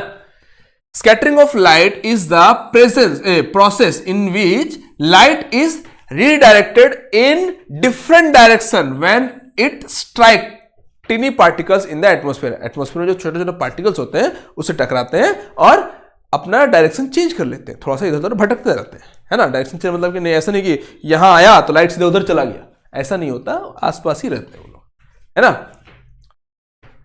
इंपॉर्टेंट इफेक्ट ऑफ स्कैटरिंग क्या होता है तुम लोग का, टिंडल इफेक्ट। टिंडल इफेक्ट बहुत कॉमन एग्जांपल है, बहुत क्वेश्चन में पूछेगा, एग्जाम में पूछेगा, तो याद रखना स्पेशली टिंडल इफेक्ट, है ना। अबे तू जा यार इधर से, दिमाग खराब कर। ठीक है, the scattering of light bye colloidal particles in a solution making the path light visible, है ना, उसी को हम बोलते हैं टिंडल इफेक्ट, है ना। देख रहे हो लाइट यहां से जो आ रहा है, ये पार्टिकल्स दिखाई देते हैं ऐसे, है ना, हम लोग बोलते हैं ये टिंडल इफेक्ट है ना। लाइट का जो पाथ है विजिबल होता है, ठीक है, आगे बढ़े हम लोग, चलो। अब why is the sky blue, sky जो है ब्लू क्यों दिखाई देता है ना? हम लोगों को पता है विवग्योर, विवग्योर में ब्लू थर्ड नंबर पे आ रहा है ना? सबसे ज्यादा बैंड कौन होता है? वायोलेट, फिर उसके बाद तुम लोगों का इंडिगो, फिर ब्लू, है ना? बैंड क्यों? उनका जो है फ्रीक्वेंसी सबसे कम होता है और वेवलेंथ सबसे ज्यादा होता है। ये बोल रहा हूं ना कि मैं उल्टा बोल रहा हूं?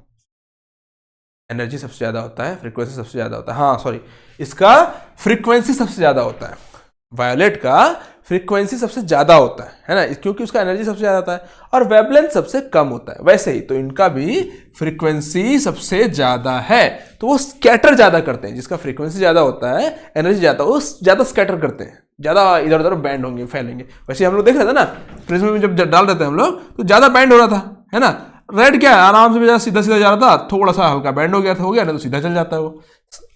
रेड सीधा जाएगा, बट वायलेट, ब्लू, ये सब क्या ज्यादा बैंड हो जाता है, ज्यादा स्कैटर होता है ना? तो ब्लू लाइट इसमें सबसे ज्यादा स्कैटर हो जाता है, बाकी सारा लाइट एब्जॉर्ब हो जाता है, जिसकी वजह से हम लोगों को स्काई का जो कलर है वो ब्लू दिखाई देता है। स्कैटर मतलब फैल जाते हैं ज्यादा, ठीक है? समझ में आया? ये क्या है, फैलना ही तो है ना। प्रिज्म जो हम लोग कर रहे हैं, ये क्या हो रहा है, वो ज्यादा फैल जा रहा है ना, ऐसा ऐसा जा रहा है, ऐसा फैल जा रहा है ना, ज्यादा फैल जा रहा है, इधर जा रहा है, इधर जाता है, इधर जाता है। तो वैसे यहाँ पर कुछ भी आएगा तो ज्यादा फैल जाएगा वो, है ना? लेकिन रेड लाइट करीब करीब सीधा, थोड़ा सा हल्का डेविएट होगा तो होगा ना, तो सीधा सीधा चला जाएगा, है ना?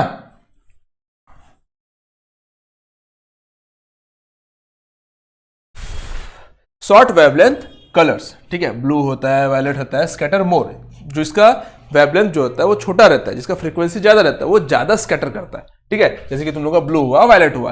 Blue light reaches our eye more than that colours, so the eye appears blue. Blue light जो है हम लोगों का आंखों में आता है, जिससे हम लोग को ब्लू लाइट दिखाई देता है, ठीक है? ज्यादा स्कैटर होता है वो।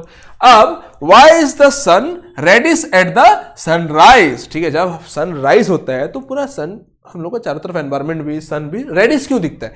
क्योंकि बेटा देखो, अब हम लोग को पता है स्कैटरिंग, ये है हम लोगों का अर्थ, ये है यहाँ पे मुन्नू, मोनू भाई, जो भी, ठीक है? और यहां पे है मान लो सन, है ना?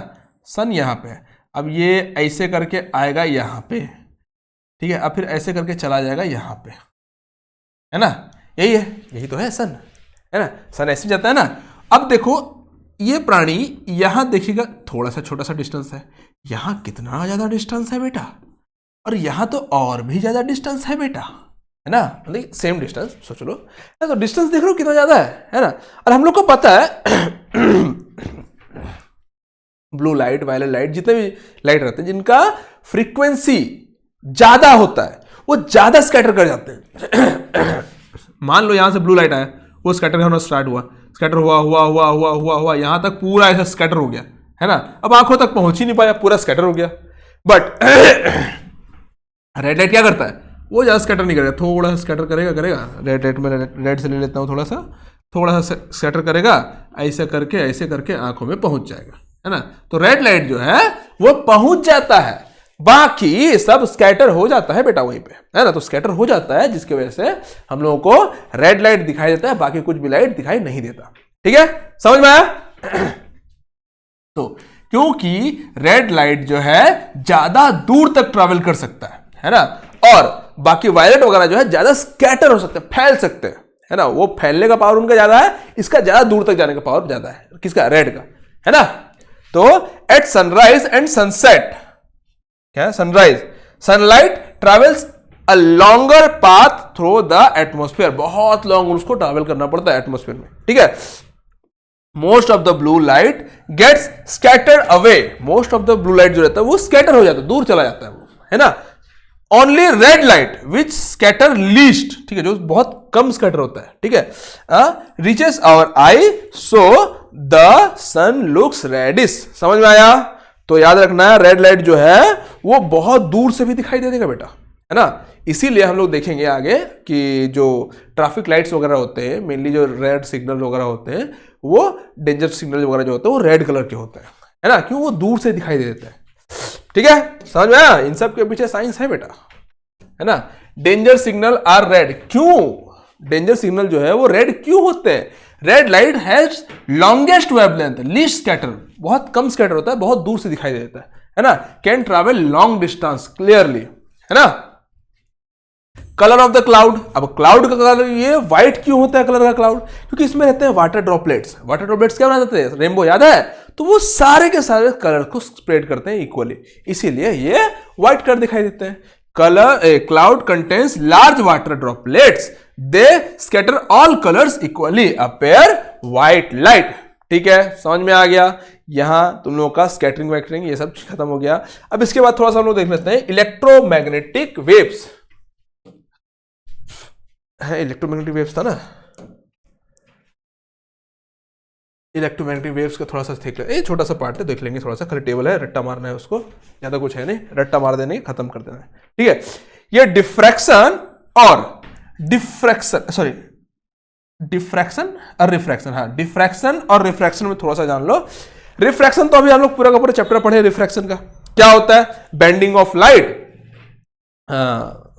When medium change. ठीक है, लाइट जो है मीडियम चेंज होने की वजह से अपना डायरेक्शन चेंज कर देता है, बैंड हो जाता है, क्यों, क्योंकि उसका स्पीड चेंज होता है, यही है तुम लोग का रिफ्रैक्शन। डिफ्रैक्शन क्या है, ठीक है, bending of light around edge और थ्रू नैरो ओपनिंग। देख रहे हो यहां पर पतला सा ओपनिंग अगर रहता है ना, ये बड़ा सा ओपनिंग है, ये मान लो पतला सा ओपनिंग है, तो इसमें क्या है ना, ये ऐसे करके बैंड हो जाता है, ऐसे करके, मतलब वेव नेचर शो करता है, यही है जो वेव नेचर शो करता है। ठीक है, occurs without change the medium, ये मीडियम का इसको रिक्वायरमेंट नहीं कि मीडियम चेंज होगा तभी होंगे, डायरेक्ट हो जाता है। ठीक है, a cause due to the wave nature of light, यही है जो वेव नेचर को शो करता है, वेव नेचर की वजह से ही ऐसा होता है ना, क्यों, लाइट का पता है हम लोग को वेव नेचर है। अब किसी भी छोटा से पास करोगे, देखना वो ऐसा करके फैल जाएगा, टॉर्च मार के देखना, एक छोटा सा पॉइंट में टॉर्च मारोगे, वो आगे जाके पूरा ऐसा फैल जाएगा, चारों तरफ दिखाई देगा वो, है ना, ये होता है तुम लोगों का डिफ्रैक्शन। डिफ्रैक्शन समझ में आया, रिफ्रैक्शन हम लोग पढ़े हुए पूरा, छोड़ दो, आगे बढ़ते हैं हम लोग। अब ये कुछ इलेक्ट्रोमैग्नेटिक वेव्स है। ठीक है, क्या क्या है, radio waves, microwaves, infrared waves, visible light, ultraviolet light, X ray, gamma, इनके बारे में तुम लोग सुने भी होंगे, रेडियो वेव्स भी सुने होंगे, सारा का सारा वेव्स के बारे में मोस्टली तुम लोग सुने ही होंगे, है ना। तो इनका आप लोगों को वेवलेंथ देखना है, सबसे ज्यादा वेवलेंथ किसका होता है, रेडियो वेव का। खाली सबसे ज्यादा सबसे कम देख लो याद से, है ना, सबसे ज्यादा वेवलेंथ किसका होता है, रेडियो वेव का, 1 मीटर से भी ज्यादा। ठीक है, वेवलेंथ का बात कर रहा हूं, वेवलेंथ याद है तुम लोगों को क्या होता है, ये वाला ये ठीक से नहीं बनाया मैं, ठीक है, ठीक से बनाते हैं।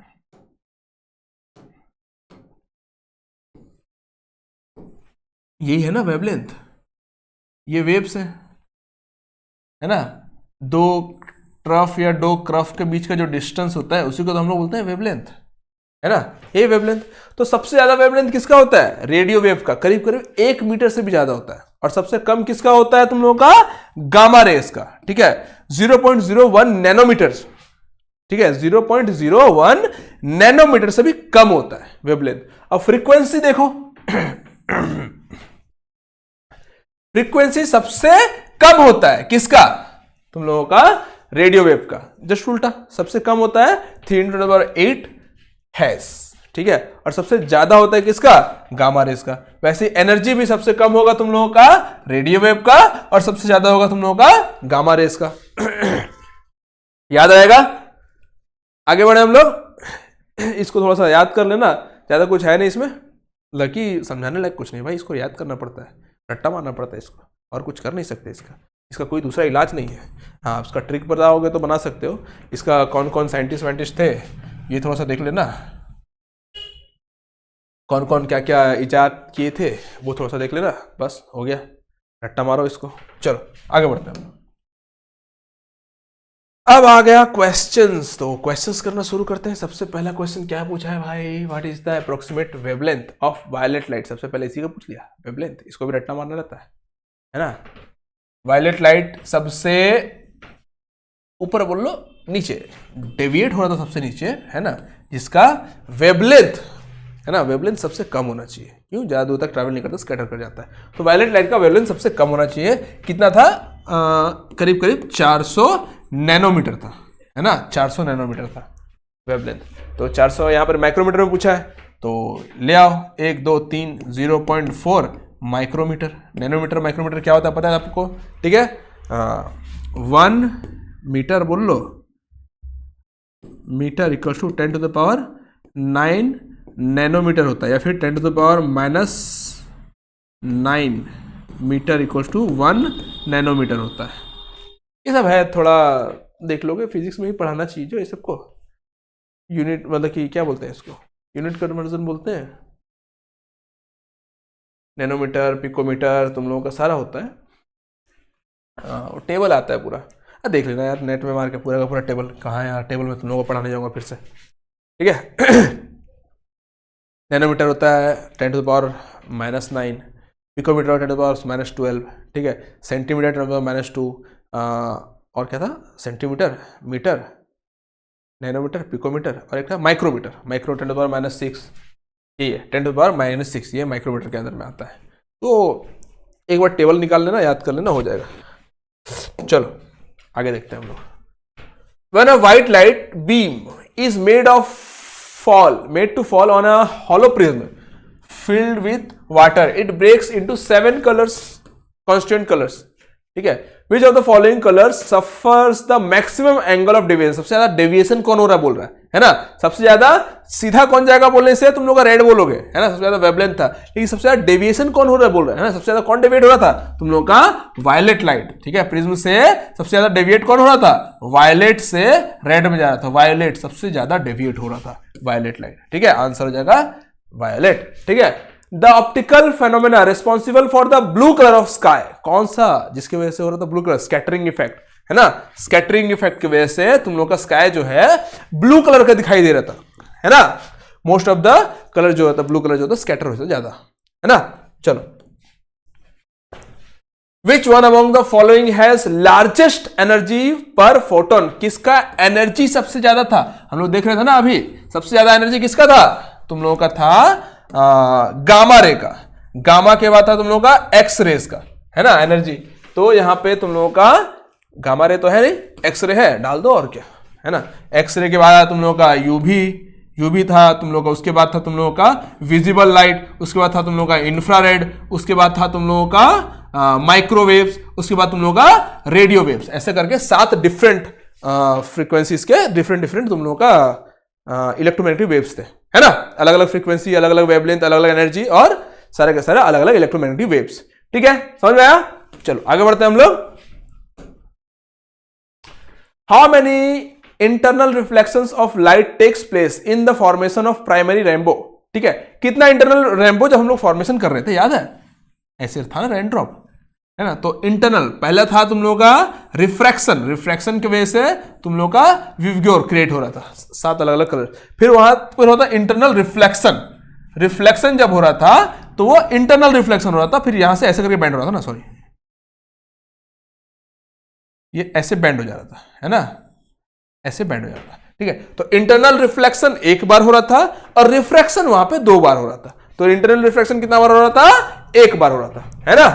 चलो, the twinkling of star is due to, twinkling of star याद है तुम लोगों का क्यों हो रहा था, एटमॉस्फेरिक रिफ्रैक्शन की वजह से हो रहा था। अलग अलग लेयर्स थे वहां पे, तुम लोग का एटमॉस्फेयर में आने के बाद एयर के अलग अलग लेयर्स होते हैं, जिसके अलग अलग डेंसिटीज, अलग अलग टेम्परेचर होते हैं, जिसकी वजह से तुम लोग का लाइट जो है ट्रैवल कर रहा है, बहुत दूर से ट्रैवल कर रहा है। जैसे तुम लोग का एटमॉस्फेयर में एंटर करता है तो अपना क्या बोलते हैं, लाइट का जो अलग अलग फ्रीक्वेंसी जो अलग अलग डेविएट हो जाते हैं, है ना, उसी को हम लोग बोलते हैं atmospheric refraction of star light, ठीक है। कंटिन्यूअस चेंज इन नहीं, ये सब कुछ नहीं हुआ। चलो, The phenomenon of rainbow formation by water droplets involves, ठीक है, the water droplets, अभी हम लोग देखेंगे क्या हो रहा था तुम लोग का, सिंगल रिफ्रैक्शन नहीं, 1 इंटरनल रिफ्लेक्शन, वो तो हो ही रहा था ऑफ सनलाइट, 1 इंटरनल रिफ्लेक्शन तो हो ही रहा था, 2 इंटरनल रिफ्लेक्शन नहीं, रिफ्लेक्शन 2 बार तो नहीं हो रहा था, both refraction and internal reflection of sunlight, ये वाला होगा, है ना। रिफ्रैक्शन भी होता है और इंटरनल रिफ्लेक्शन भी होता है, ठीक है, आंसर हो जाएगा ये वाला। चलो आगे बढ़ते हैं हम लोग। The appearance of rainbow in the sky after a rain shower is due to, क्यों होता है भाई रेनबो का फॉर्मेशन, क्यों होता है, हम लोग देख रहे थे 2 बार रिफ्रैक्शन हो रहा था, 1 बार इंटरनल रिफ्लेक्शन हो रहा था, इसलिए हो रहा था, ठीक है। तो यहां बोथ है, both total internal reflection and refraction of light in water droplets. Answer is this. ठीक है, दोनों हो रहा था ना, और तो कहीं दिख नहीं रहा बोथ, है ना। चलो आगे बढ़ते हैं हम लोग। Which one of the following color of the visible spectrum of light is least absorbed by the green plants? Green plants कौन सा है जो सबसे कम एब्जॉर्ब होता है ग्रीन प्लांट में? ग्रीन प्लांट जो होता है सारा का सारा कलर एब्जॉर्ब कर लेता है, खाली ग्रीन को छोड़ देता है, जिसके वजह से वो कलर ग्रीन दिखाई देता है। तो कौन सा कम एब्जॉर्ब होगा? ग्रीन कलर कम एब्जॉर्ब होगा। याद रखना इस चीज को। जो भी, जैसे कि ये व्हाइट दिख रहा है ना, तो ये व्हाइट तो व्हाइट ही है यार, जैसे कि ब्लैक ही है, व्हाइट और ब्लैक, ये तो क्या ऑब्जर्व करेगा? सब व्हाइट और ब्लैक ही दिख रहे हैं यार मेरे को। मैं ब्लू लूंगा, है ना। ये कलर देखो, ये ब्लू दिख रहा है ना, क्यों दिख रहा है? ये ब्लू इसलिए दिख रहा है कि सन से जो लाइट आया, अभी यहां मेरा लाइट से जो लाइट आ रहा है सब का सब ये एब्जॉर्ब कर ले, इसलिए ब्लू लाइट को एब्जॉर्ब नहीं कर रहा है। तो हम लोग को ब्लू लाइट एब्जॉर्ब ये दिखाई दे रहा है, बाकी सब ये एब्जॉर्ब कर लिया। समझा? यही चीज काम है। तो ग्रीन लाइट क्यों दिखाई देता है? क्योंकि वो सारा कलर को एब्जॉर्ब कर लेता है एक्सेप्ट ग्रीन। चलो आगे बढ़ते हैं हम लोग। The refractive index of prism made of flint glass is, ठीक है, रिफ्रैक्टिव इंडेक्स याद है, वो क्या बता रहा था? स्पीड ऑफ लाइट किस मीडियम में कितना ज्यादा होना चाहिए, कितना। एक्चुअल में वो बताता है कि कौन सा मीडियम कितना ज्यादा गाढ़ा है। जितना ज्यादा गाढ़ा होगा, ठीक है, उतना ही ज्यादा लाइट वहां पे बेंड होगा टुवर्ड्स द नॉर्मल। ठीक है, वहां पर ही स्पीड ऑफ लाइट उतना ही कम हो जाएगा। ठीक है, तो the same for all wavelength ना, ये तो होगा नहीं। ठीक है, high for red light then for violet light. ठीक है, अगर रिफ्रैक्टिव इंडेक्स रेड लाइट के लिए ज्यादा होगा तो वो ज्यादा बैंड होना चाहिए, है ना। तो ये तो होगा नहीं। हाइयर फॉर रेड लाइट हो जाता है, higher for violet light then the red light, ये तो होना चाहिए। ठीक है, फिर भी और एक बार देख लेते हैं। हाइएस्ट फॉर ग्रीन ना, ये नहीं होगा, है ना। Higher for red light than violet light, क्यों? Red light, sorry, higher for violet light then for red light, क्यों? वायलेट लाइट के लिए रिफ्रैक्टिव इंडेक्स ज्यादा होता है ना, तभी जाके वो ज्यादा बैंड करता है। जिसका रिफ्रैक्टिव इंडेक्स जितना ज्यादा होगा, स्पीड उसमें उतना कम हो जाएगा लाइट का, वो उतना ही ज्यादा बैंड करेगा। ठीक है, समझ में आया? आगे बढ़े, चलो।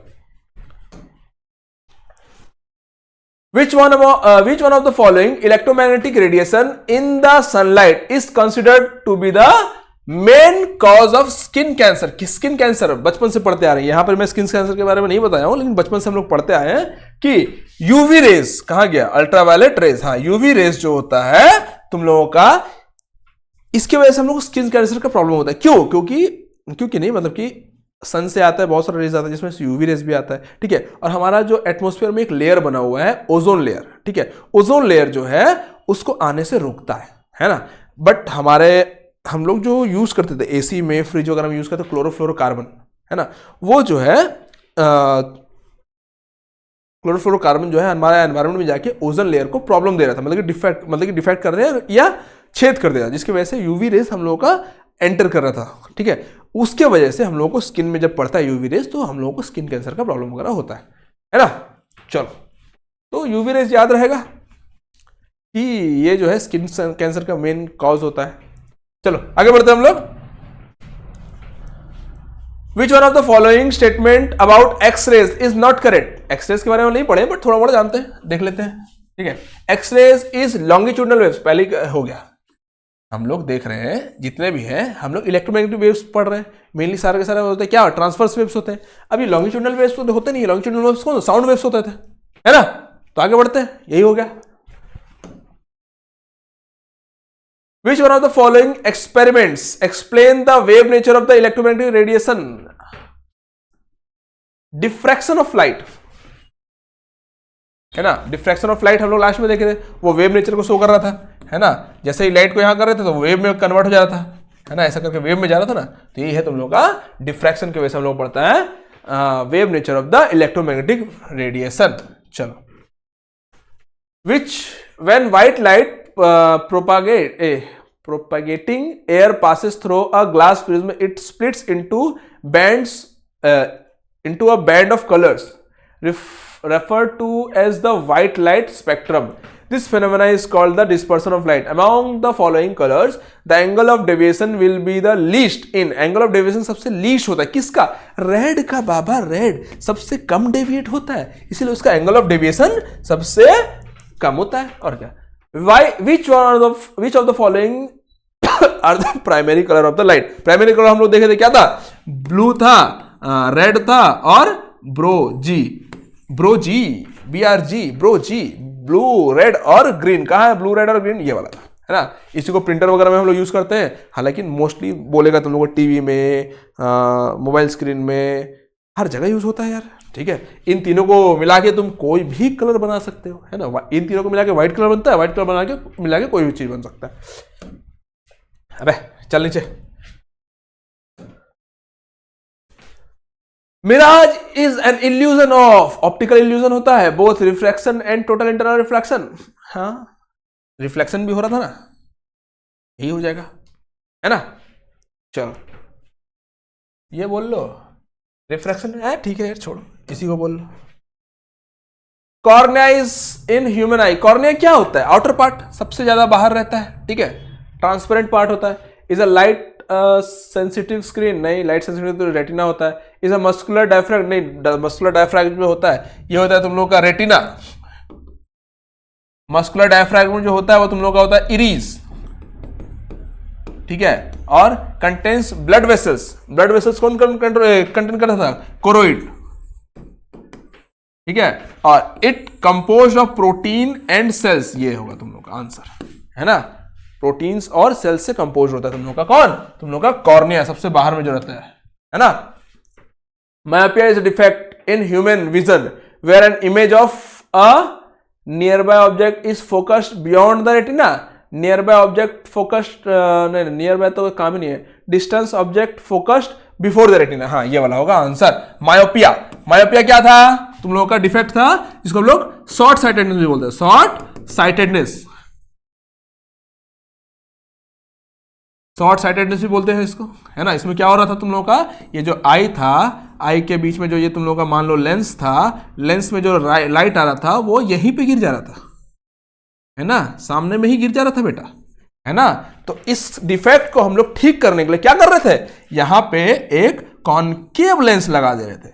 कॉनकेव लेंस जब हम लोग लगा रहे थे तो क्या हो रहा था, ये जो लाइट था यहां से आके थोड़ा सा डेविएट हो जा रहा था, ये जो लाइट था चलो थोड़ा सा डेविएट हो जा रहा था, ये जो लाइट था थोड़ा सा डेविएट हो जा रहा था। अब डेविएट हो रहा था तो यहां से सीधा यहां पे गिरेगा वो रेटिना में, है ना। तो आपका प्रॉब्लम सॉल्व हो गया, समझ में आया। तो ये मायोपिया का काम था। चलो, Tyndall effect is a phenomena of scattering of light, कहां गया, लाइट बाय कोलोइडल पार्टिकल्स, हाँ, scattering of light by a colloidal particles, Tyndall effect, याद है। चलो, which one of the following wavelength corresponds to the wavelength of X ray, wavelength of X ray, ठीक है, wavelength, ठीक है, सबसे कम वेवलेंथ था तुम लोगों का गामा रे का, जो कि 0.01 नैनोमीटर से भी कम था, है ना।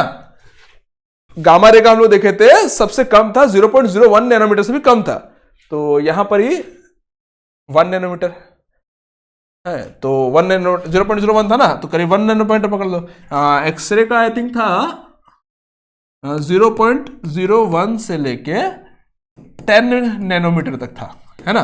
तो इसी के बीच में आएगा ना ये वाला 1 नैनोमीटर, क्या इसी के बीच में आएगा, है ना। चलो आगे बढ़ते हम लोग। Human eye can see object at different distances with contrasting illumination.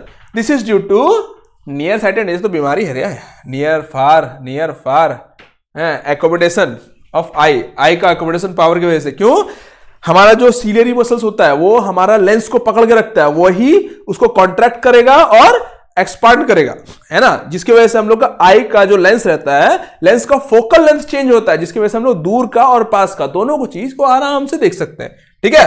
चलो, in the dispersion of white light by a common glass prism, ठीक है, in the dispersion of white light by common glass prism, which one among the following is correct, इसमें से कौन सा correct है? Red light deviates the most, ना red light तो deviate होते ही नहीं है बाबा ज्यादा।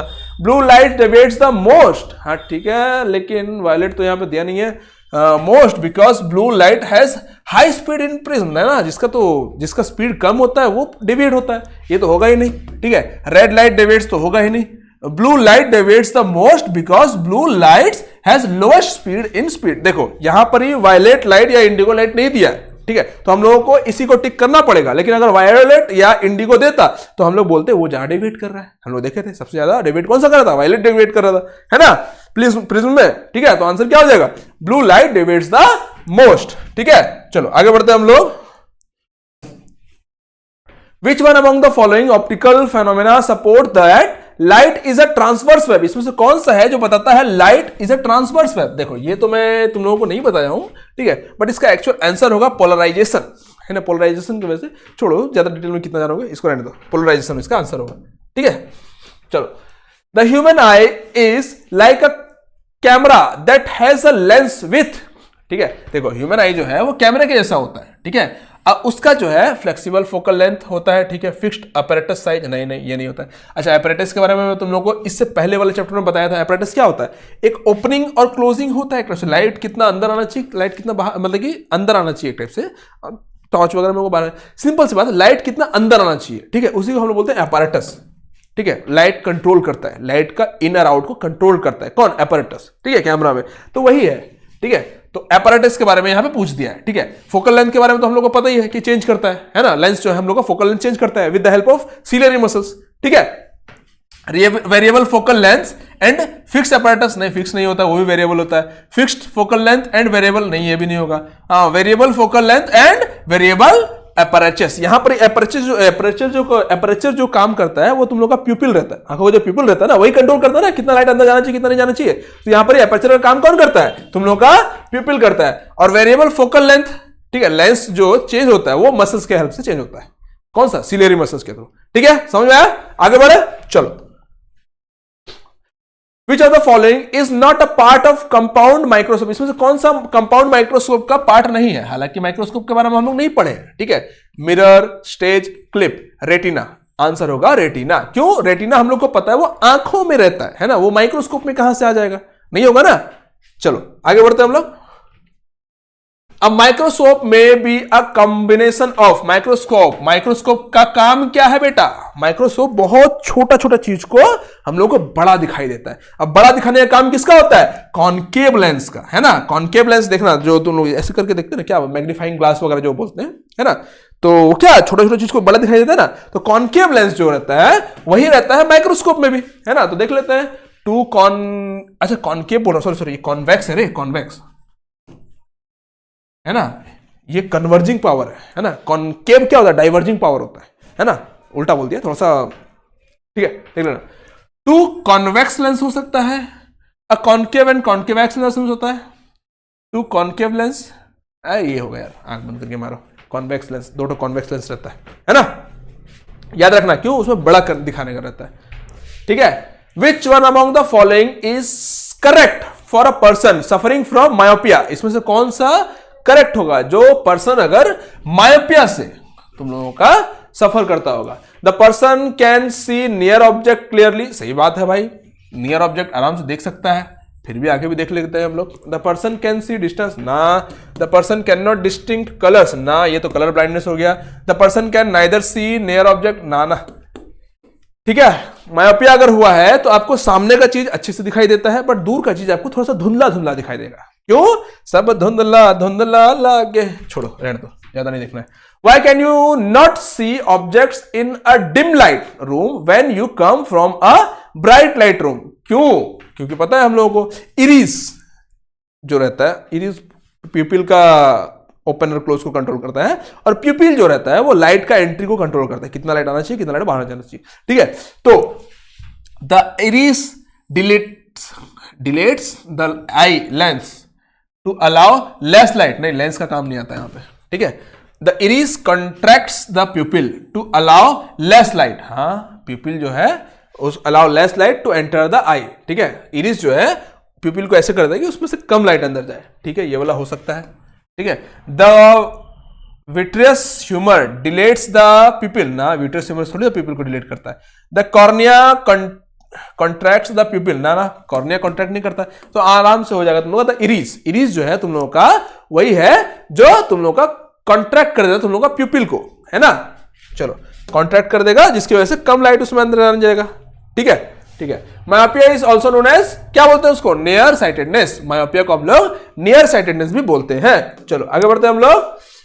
Behind the cornea there is a dark muscular structure called, क्या बोलते हैं उसको, इरीज बोलते हैं, है ना, इरीज। और इरीज के अंदर में रहता है प्यूपिल, है ना, आंसर हो जाएगा इरीज। इरीज के अंदर रहता है प्यूपिल जो छोटा सा रहता है, जो कि तुम लोग लाइट का एंट्री और एग्जिट को, मतलब एंट्री कितना एंट्री होना चाहिए नहीं होना चाहिए वो कंट्रोल करता है। ठीक है। और रेटिना क्या होता है, लाइट सेंसिटिव स्क्रीन, ठीक है, जिसके अंदर बहुत सारे तुम लोगों का सेल्स, नर्व सेल्स लगे रहते हैं, जो कि तुम लोग का लाइट को नर्व सिग्नल में कन्वर्ट करता है। और उसी में दो फोटो रिसेप्टर्स होते हैं, कौन कौन से, एक रॉड सेल होते हैं और एक तुम लोगों का कौन सेल होते हैं। रॉड सेल जो होते हैं तुम लोग का डे और नाइट विजन को कंट्रोल करते हैं, मतलब कि ब्लैक एंड व्हाइट को कंट्रोल करते हैं। कौन सेल्स जो होते हैं वो तुम लोगों का कलर विजन को कंट्रोल करते हैं, है ना। और लेंस तो आप लोगों को पता ही है क्या होता है, एक तुम लोगों का कॉन्वेक्स लेंस लगा होता है, ठीक है, क्रिस्टलाइन कॉन्वेक्स लेंस लगा होता है, जो कि कंट्रोल होता है बाय क्या, सिलियरी मसल्स के थ्रू, है ना। कंट्रोल करता है सिलियरी मसल्स को, कंट्रोल करता है, छोटा या बड़ा करता है ना, दूर का देखने के लिए, सामने का देखने के लिए, सारा ऑब्जेक्ट देखने के लिए। ठीक है। People who wear bifocal lens have, ठीक है, अब जो बाइफोकल लेंस पहनता है उसको क्या होता है, प्रेस बायोपिया। मायोपिया में क्या होता था, मायोपिया में हम लोग कॉनकेव लेंस करते थे, कॉनकेव लेंस लगाते थे, कॉनकेव लेंस का यूज करते थे। और हाइपर मेट्रोपिया में क्या, हम लोग कॉन्वेक्स लेंस का यूज करते थे। और कैटरेक्ट में हम लोग क्या यूज करते हैं, कुछ यूज नहीं करते, उसमें हम लोग अंदर का लेंस को निकाल देते हैं। क्यों, लेंस में तुम लोगों का प्रोटीन का परत चढ़ जाता है ना, जिसके से हम लोग धुंधला धुंधला दिखाई देता है, जिसको हम लोग मोतियाबिंद भी बोलते हैं। तो हम लोग अंदर का लेंस को बाहर निकाल देते हैं और आर्टिफिशियल लेंस को वापस से आंखों में फिट कर देते हैं। ठीक है, चलो आगे बढ़ते हैं हम लोग। The part of the eye which is responsible for the conversion of image of an object into neural signals is, कौन, अभी हमें बताया था वो रेटिना होता है। रेटिना है जो इमेज को कन्वर्ट कर देता है तुम लोग का, सॉरी इमेज बोलो या लाइट, लाइट का जो इमेज ही है ना वो, तो इमेज को कन्वर्ट कर देता है किसमें, तुम लोग का न्यूरल सिग्नल बोलो, इलेक्ट्रिकल सिग्नल बोलो, नर्व सिग्नल बोलो, जो बोलने का मन है बोलो। ठीक है, चलो। The amount of light entering into eye can be controlled and regulated by pupil, है ना, प्यूपिल ही है जो अमाउंट ऑफ लाइट को कंट्रोल करता है, और इरिस जो है वो प्यूपिल को कंट्रोल करता है ना। चलो आगे बढ़ते हैं हम लोग। अबे चल। Light rays enter the eye through the outer transparent structure at the front of the eye called cornea. सबसे पहले होता है कॉर्निया, ठीक है, ऑप्टिकल नर्व सबसे एंडिंग में बोल सकते हो, जो कि इलेक्ट्रिकल सिग्नल को ब्रेन में पहुंचाता है। और प्यूपिल लेंस तो जानते ही हो, लेंस सीरीज बता चुका हूं अभी। ठीक है। Mirror used by dentist to see large image of teeth of patient is, ठीक है। अब डेंटिस्ट जो है वो छोटा छोटा दांत को बड़ा बड़ा देखना चाहते हैं, ठीक है। अब छोटा चीज को बड़ा में देखने के लिए हम लोग कौन सा लेंस का यूज करते हैं, हम लोग कॉन्वेक्स लेंस का यूज करते हैं। नहीं, यहां पर मिरर का बात बोला है ना, हम लोग किसको यूज करेंगे, यहां पर ही कॉनकेव, हाँ कॉनकेव मिरर को यूज करेंगे। कॉन्वेक्स मिरर होता है, कॉनकेव मिरर होता है। कॉन्वेक्स मिरर हम लोग का जो होता है वो डिफ्लेक्ट, मतलब कि क्या बोलते हैं, डिफ्लेक्टिंग होता है, मतलब क्या बोलते हैं, डाइवर्जिंग होता है, हाँ डाइवर्जिंग होता है, जो कि बड़ा बड़ा चीज को छोटा दिखाता है। कौन, तुम लोगों का कॉनकेव मिरर, केव ना, कॉन्वेक्स, सॉरी उल्टा बोल रहा हूं, थोड़ा सा रुक जा, थोड़ा सा कंफ्यूजन है। ये कॉन्वेक्स मिरर है जो कि डाइवर्ज करता है, ये कॉनकेव मिरर है जो तुम लोगों का कन्वर्ज करता है। ठीक है। अब कन्वर्जिंग जो रहता है वो तुम लोगों को छोटा छोटा चीज बड़ा दिखाता है, और ये जो है तुम लोगों का बड़ा बड़ा चीज जो है वो छोटा दिखाता है। ये तुम लोगों का मिरर वगैरह में यूज होता है, कहां पे, तुम लोग गाड़ी वगैरह का रेयर व्यू मिरर जो है ना वहां पर यूज होता है, शॉप वगैरह में यूज होता है। ये तुम लोगों का यूज होता है, तुम लोगों का ये जब डॉक्टर वगैरह, टीथ का डॉक्टर वगैरह देखते हैं ना, उनको छोटा छोटा चीज देखना है, उनको बड़ा दिखना चाहिए, है ना, तो दांत को देखते हैं ऐसे लगा के, मतलब एक छोटा सा ऐसा डंडी जैसा होता है, अंदर घुसाएंगे, उसी मिरर में देखेंगे कहाँ कहाँ तुम्हारा इन्फेक्शन है, क्या है, नहीं है। ठीक है। तो कौन सा मिरर यूज करते हैं उसमें, कॉनकेव मिरर, है ना, कॉनकेव मिरर कहां गया, कॉनकेव मिरर। चलो, Rajat has hypermetropia, what type of lens will the patho ophthalmologist recommend to correct his vision. अब देखो हाइपरमेट्रोपिया क्या होता था, फिर से बताता हूं थोड़ा सा मैं। हाइपरमेट्रोपिया ये है तुम लोगों का हाइपरमेट्रोपिया, ठीक है। इसमें क्या होता था, तुम लोगों का लेंस जो है थोड़ा सा चपटा हो जाता है ना, मतलब ऐसा करके चपटा हो जाता है ना, और इनका फोकल लेंथ जो है ना दूर पड़ जाता है ना, रेटिना के बाहर गिरने लगता है। तो हम लोग क्या करते हैं, इसमें एक ठो और लेंस लगा देते हैं। कौन सा लेंस लगाएंगे इसमें, कॉन्वेक्स लेंस लगाएंगे। इसके वजह से ये थोड़ा सा और जो है ना, ये और थोड़ा सा फोकस हो जाएगा इसमें, है ना, फोकस हो जाएगा। इसके बाद ये सीधा रेटिना में आके गिरेगा। तो कौन सा लेंस लगाए इसमें, convex lens, concave, convex lens, convex lens, ये वाला होगा आंसर, है ना, हाइपरमेट्रोपिया में। Dash is used to measure the pressure inside the eye of the person, ठीक है। प्रेशर किससे यूज करते हैं हम लोग, टोनोमीटर से। प्रेशर को कंट्रोल कौन करता है, विस्कस ह्यूमर लिक्विड, है ना, फ्लूइड बोल लो, लिक्विड बोल लो। Which part of the bifocal lens facilitates near vision, ठीक है। बाइफोकल लेंस का कौन सा पार्ट, ठीक है, याद है, चश्मा था ना, ऐसा करके चश्मा था, है ना, चश्मा था, अरे थोड़ा सा बड़ा हो गया, चश्मा ऐसा था, ठीक है। अब इसका नीचे वाला पार्ट था और ऊपर वाला पार्ट था। तो नीचे वाला पार्ट कौन सा पार्ट है, जब हम लोग कौन सा प्रेस बायोपिया में लगाते हैं, कौन सा बाइफोकल लेंस लगाते हैं ना, बाइफोकल लेंस प्रेस बायोपिया में लगाते हैं। तो कौन सा पार्ट जो है बोला है, facilitate the near vision. Near vision कौन सा, नीचे वाला, है ना, नीचे वाले में तुम लोग का कॉन्वेक्स लेंस लगा होता है, और लोअर पार्ट कॉन्वेक्स लेंस लगा होता है विथ कॉन्वेक्स लेंस। आंसर हो गया, ठीक है। चलो, what is the shape of the eyeball. अरे ये भी कोई पूछने वाली बात है क्या यार, शेप, आईबॉल का शेप बहुत सारे मूवी में देखी हो नहीं, पूरा घिनौना मूवी वगैरह जो रहता है, आंख उसमें से निकालता है, देखना कैसे गोल गोल गोल जैसा रहता है ना, बॉल जैसा, वही स्पेरिकल में शेप का रहता है ना। ये पढ़ाया नहीं, इसको बोलना मत पढ़ाने यार, इतना छोटा छोटा चीज पढ़ाऊंगा क्या। Identify the structure that controls the size of the pupil. कौन सा है जो पिपिल का साइज को कंट्रोल करता है, वो है तुम लोग का इरिस। इरिस जो है प्यूपिल का साइज को कंट्रोल करता है, और सिलेरी मसल्स किसको कंट्रोल करता है, लेंस का शेप को कंट्रोल करता है ना। कॉर्निया क्या करता है बेटा, कॉर्निया आउटर पार्ट होता है जो कि मोस्ट ऑफ द रिफ्रैक्शन यहीं से होता है। विट्रस ह्यूमर जो रहता है तुम लोगों का नरिशमेंट प्रोवाइड करता है, और क्या बोलते हैं उसको, प्रेशर कंट्रोल करता है। What is the main sense organ that virtual reality displays are aiming for? वो होगा तुम लोग का विजन। सेंस ऑर्गन क्या होता है, विजन को ही सेंस करता है ना। चलो, आंख।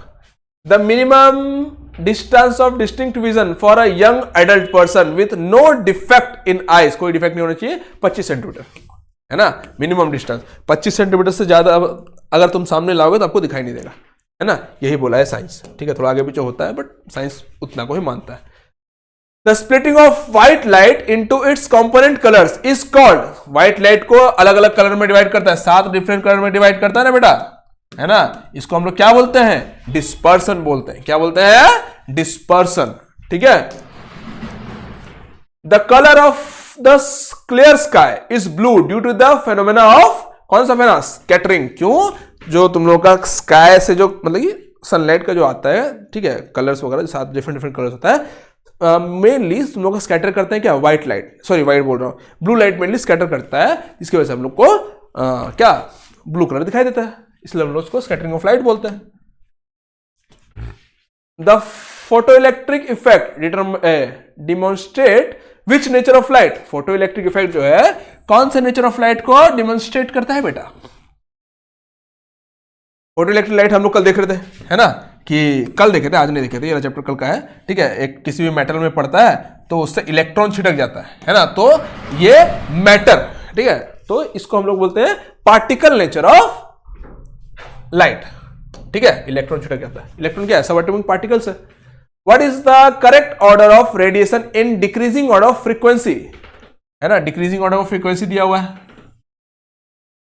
सबसे कम फ्रीक्वेंसी किसका होता है है ना, हम लोग देख रहे थे जो सबसे ज्यादा फ्रीक्वेंसी था तुम लोग का, सबसे ज्यादा फ्रीक्वेंसी बोलो, सबसे ज्यादा एनर्जी बोलो, बात सेम ही है। कैसा, गामा रे का, गामा के बाद तुम लोग का एक्स रे का, एक्स के बाद यूवी रे, फिर यूवी के बाद विजिबल लाइट, विजिबल लाइट, फिर उसके बाद था तुम लोगों का इंफ्रारेड, इंफ्रारेड को हम लोग हीट वेव भी बोलते हैं, इंफ्रारेड को हम लोग हीट वेव भी बोलते हैं, ठीक है। और उसके बाद क्या है तुम लोगों का माइक्रोवेव, और उसके बाद है तुम लोगों का radio wave,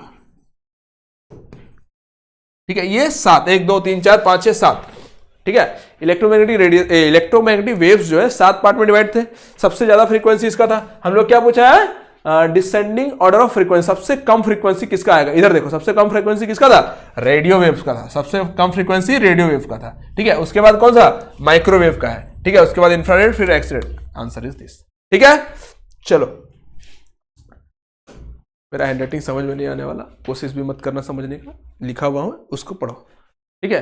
which type of radiation designated a pat, part of the, part हो गया वाला, part of the electromagnetic spectrum with frequencies approximately from 300 gigahertz to 3 kilohertz और equivalent wavelength approximately from 1 nanometre to 100 kilometre, 1 millimetre to 100 kilometre, ठीक है।